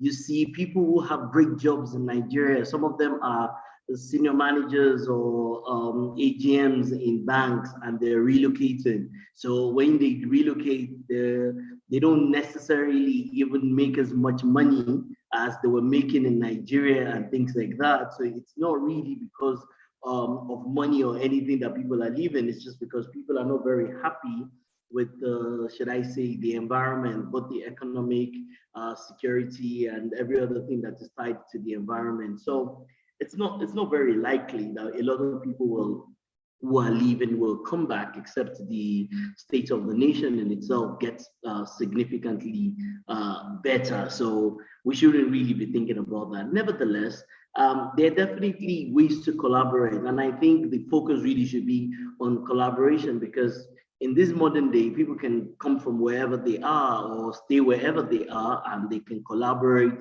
with people globally. So our real thinking and the focus should be, how can we work with the 10 and 20, 10, 20, 30, 40 Nigerians that are all seated in the top echelon of Facebook and Google in different parts of the world? How can we work with all the Nigerians that are in different parts of Europe? Today, it is Germany and all sorts of interesting places that people are relocating to. How can we collaborate so that we can leverage their own experience and their exposure and our own local knowledge and understanding of the local environment to be able to create solutions that would affect transportation, financial services, and other areas of work. So I think rather than thinking that people should come back to the country, I don't see that happening anytime soon. I think you and I should just be thinking about the thousands of people who are all in Canada, who are in the UK. How can we ensure that we're all working together for the betterment of the world, and of course for the betterment of Nigeria in itself? Thank you. Thank you very much, Dr. Lando. So in other words, we shouldn't expect a paradigm shift to back to Africa in the next 5 years. Okay, so over to you, Dr. Songo Sonya. So we need to ensure that Africa is secured, and we need to be sure that there's no, we have less vulnerability and less attack in Africa. How do you think the leaders can put this together, in terms of data, collaboration, in terms of, other things that we can put together to ensure that Africa is secured? Because rather than have this impression that the cybercrime comes from Africa, how can we flip it over to see that Africa is actually secured, and Africa can, we can always have good things come out of Africa? Thank you. Thank you, Lola. I think before I answer that question, I think based on what Dr. Idowu mentioned, I think another major area is supply chain or vendor management. We see it a lot, especially in England where I am, because once you can't compromise the direct company, you go through a supplier, and get into their system. Another thing that a lot of people are not aware of is artificial intelligence. Yes, it's good. We know how it is, how it works, but also we find out that the bad guys are also using those sort of tools, to obviously cause havoc. But to your question as well, okay, I'm not an African leader, but if I was with them or presenting to them, one thing, and I think everyone has said it today, Dr. Olumide has also said it, is that And basically, we just have to really come together. We need that, technology drive, pull. And again, a lot of it is, again, awareness. We really need to have that, roundtable discussion.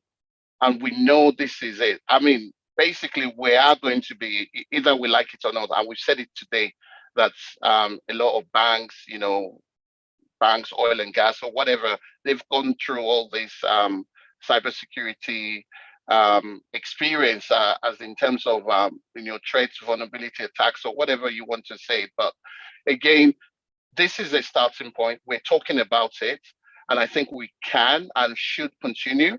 And then we find a way of coming back. I mean, there's great legislations coming in, from Nigeria, from Africa, NDPR, GDPR, all those sort of things. So we are started. It's a journey, and cybersecurity, it's a journey. It's not, you don't get to the destination. There's always one thing, and it's a spectrum. So for me, I think we need to keep working together. We need to keep sharing information. We need to keep sharing data. In the UK, we work with a number of law enforcement agencies. We know who the bad guys are. We know all the script kiddies are, etc., and all that. And I think we're doing it in a silo. And I think this begs that question that we just need to start coming together, less talking, because I think we do a lot of talking, but we have to put some form of action. And there are a lot of people doing fantastic work, but it's also silo, but we all need to come together. I think that's my response to your question. Thank you so much, Dr. Olubowale. So having said that, Dr. Dowu, Dr. Orlando and Dr. Olu just said that there's need to have collaboration. Do you think African leaders are ready for that collaboration? Do you think they have the capability for that collaboration? Do you see that collaboration happen in the next 5 years? What are your thoughts? Well, I cannot explicitly speak about the willingness of African leaders to collaborate in building like a cybersecurity hub.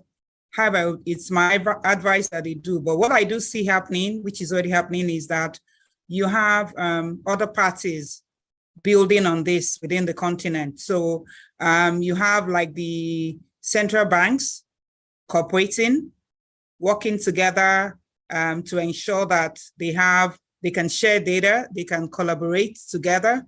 So that's one arm. You have even the NFIU here working with NFIUs in other countries, trying to ensure that they can collaborate. So data is being shared. Some of these cyber crimes are being shared, and people are getting information. So it might not just be something that will be led by the African leaders alone. It's being led by several private sector initiatives, their government initiatives.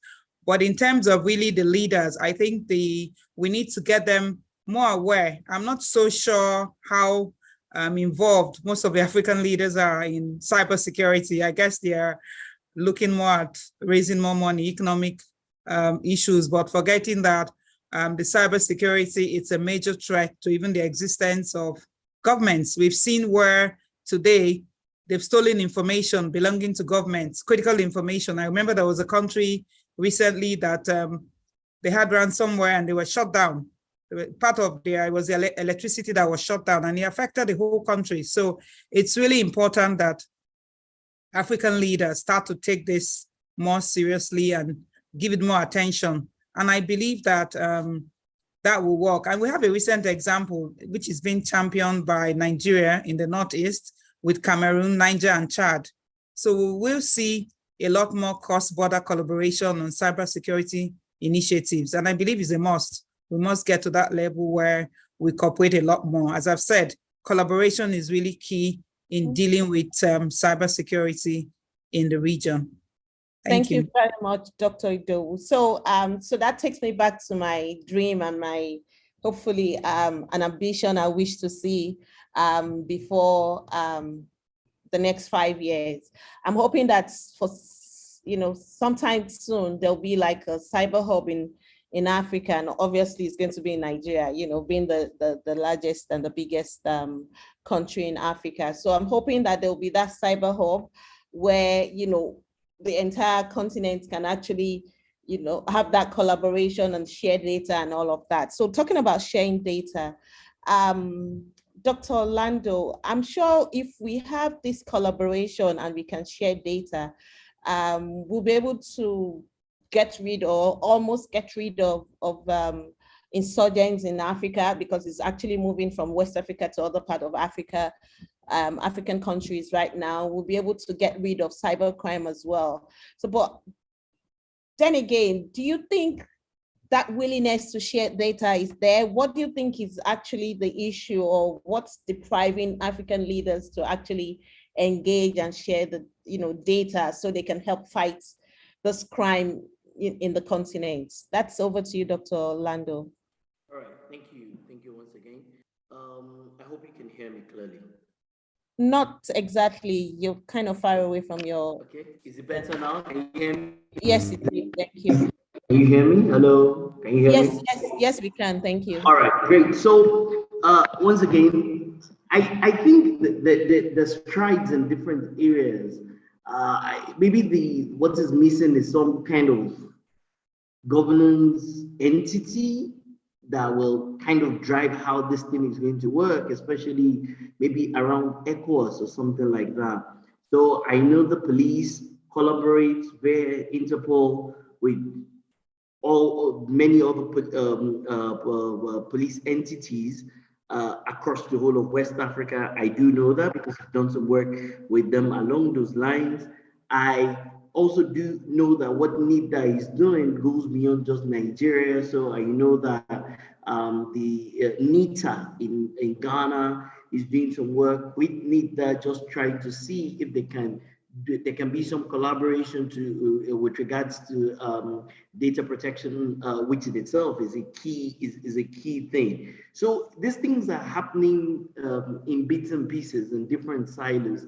It's just should I say, centralizing and governing this information sharing and exchange that is the issue. Now, the government, as you rightly did say, it makes sense if they drive this. But whether the government drives it or not, there are loads of other NGOs and entities like that who also have an interest in ensuring that things like the data sharing and interoperability of systems, that these things that they occur appropriately. So we can only hope that the NICTAs of this world, the ones that, the NICTA is definitely an entity that is forward thinking and very active, so to speak, can then be the center or one of the drivers that can ensure that this data collaboration and interoperability is achieved appropriately. And once again, you can't do that without data protection laws and things like that. And NIDA is also championing that. So those are the two things. We need an entity that will kind of drive it across countries, and it will make a lot of sense if we ever get to that point where there's almost what we call seamless and secure information exchange between the right entities across multiple countries in Africa. Thank you very much, Dr. Lando. So I assume that I'm right to say that there will be a cyber hub someday very soon in Nigeria and in Africa. Thank you so much. So final words from the three of you will be nice. Final words from you, Dr. Olu. Okay, I thought you would probably say ladies first, so permit me, Dr. Idowu, to speak, if that's okay. No, ladies in tech. Sorry, Dr. Olu. Ladies in tech are now men, so we are all the same. That's all right. We're okay with you speaking first. Okay, thank you very much. To end it, Dr. Orlando said enough things. We've heard enough of things in this webinar today. I think for me, we shouldn't stop. We continue. Yes, I know there's been a lot of jackpots. I know there are people going to be in Nigeria. A lot of half of my resources or my staff are in Nigeria, and that's just to show and that we're taking it seriously. We have people like Confidence, CyberSafe, who are doing excellent work, So again, for me, it's like we just have to keep that momentum going, and just not to be afraid. And I think you talked about the hub. I think there are little hubs in Nigeria and Silo. I guess you mean in terms of Africa, but again, let's start where we are. Let's start sharing information. Let's have conversations like this. What I want to see is that once we have all this discussion, what comes out of it? Who champions it? What is the roadmap that we should be looking at? And there's a lot of fantastic things going on in Nigeria and in Africa as a whole. But I think let's just keep going and don't hold back. That's my contribution. Thank you. Thank you very much, Dr. Songo Sonya. I hope I'm not murdering your surname. Over to you, Dr. Olu. Dr. Idowu, I beg your pardon. So we'll reserve Dr. Maki for last. She should be. All right, that's fine. The That's best fine. for last. We should keep her for last. Right? Absolutely, that's fine. So over to Dr. Lando. It's my pleasure to be here, and big well done to Comercio for putting this up, and for all the speakers who have been here today. I think it's great. I think these discussions are very important, and extremely important is also you've gotten some of the government entities involved here, and hopefully they will take some of these things further. I think they're already working on it, but whether government takes it further or not, especially conversation around how we interact and how we interpret, I think even the private entities should take these conversations further on their own. So thank you very much, everyone. It's my pleasure to be here. Thank you. Thank you. Thank you, Dr. Orlando. Over to you, Dr. Doe. I'm leaving the best for the last. Thank you very much. Okay, so for me, I would just like to end with 3 words. 3 words: education, collaboration, cooperation. We must continue to educate, create the public awareness on cybersecurity. We must collaborate, share information amongst companies, amongst countries, so we know what is going on. Threats are spread immediately. They happen in one, because if something happens to a company and you let the others know, they can quickly try to prevent it. So collaboration is important. And the last will be the cooperation, which is regional cooperation. We need to cooperate in Africa, create that hub that you're dreaming of. I'm hoping, I'm with you, that we will have that hub in the next 5 years, either led by the private sector or led by the public sector. So thank you, everyone. It's been great being here, and I look forward to the next one that Comercio would organize. Thank you. Thank you very much, Dr. Ido. Yes, I also would like to say thank you for being part of this session with me. Thanks to Comercio for giving me the opportunity to moderate this session. I've had fun since morning, and I look forward to networking with everybody on this session. Thank you. Over to you, Williams. Thank you very much, ladies and gentlemen. It's been another great one. And just like the moderator mentioned, it's like saving the best for the last. So it's been lovely. It's been lovely. And as I usually say on my business shows on both TV and radio, collaboration is one thing we can't run from. It's sad that in a place like Nigeria, we still have this some call it archaic syndrome, where everybody wants to own 100% of their business. They want to be secretive about how they do their things. Well, guess what? Just like you have in the music, the entertainment industry, collaboration is the way forward. When you bring 2 ideas, 2 heads, they say 2 good heads, or even 3 or more good heads are better than 1.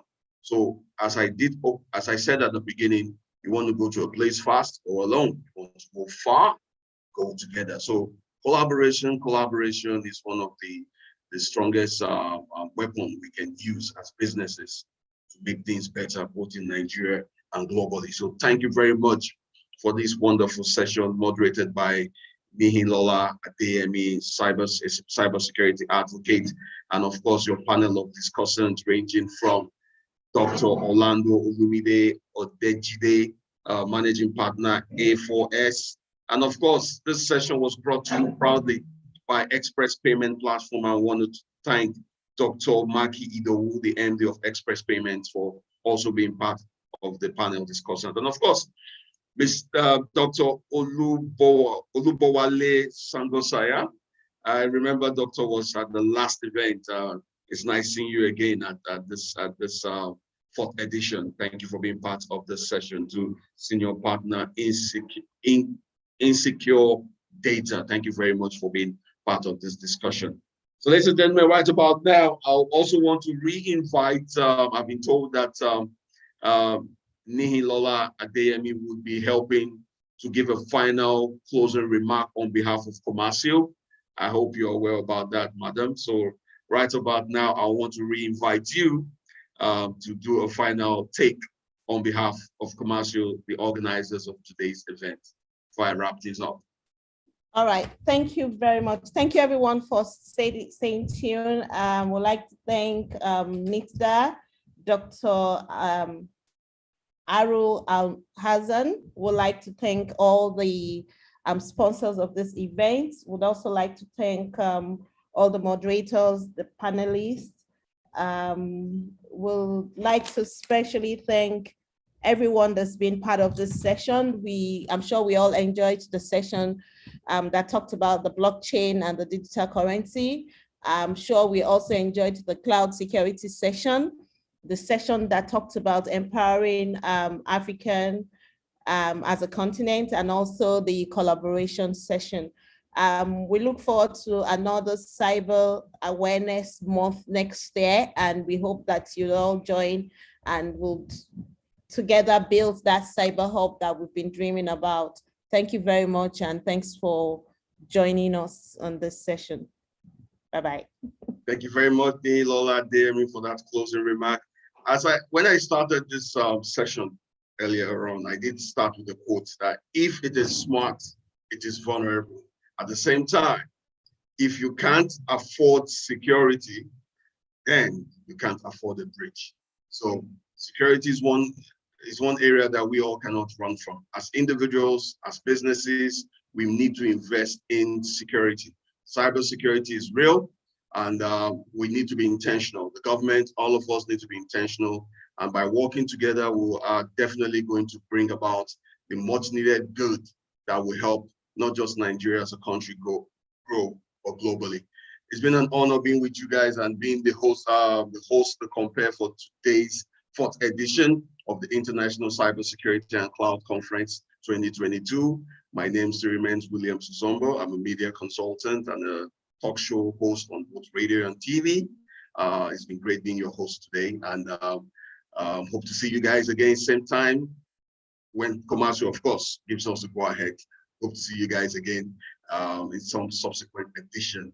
The 5th edition is around the corner, so get yourself ready for yet another mind-blowing experience with Comercio. So special thanks to Comercio, and special thanks, as you heard, for all our speakers, our partners, our sponsors. Let me quickly mention the amazing brands that have been partners and sponsors for this year. I want to say thank you to the Nigerian Communication Commission, NCC, Galaxy Backbone, Express Payment, and of course our endorsing organization, CIO Club Africa, Institute of Information Management, IIM, FinTech Nigeria, Nigeria Internet Registration Association, NIRA, Association of Telecommunications Companies of Nigeria, ATCON, Cybersecurity Expert Association of Nigeria, CCN.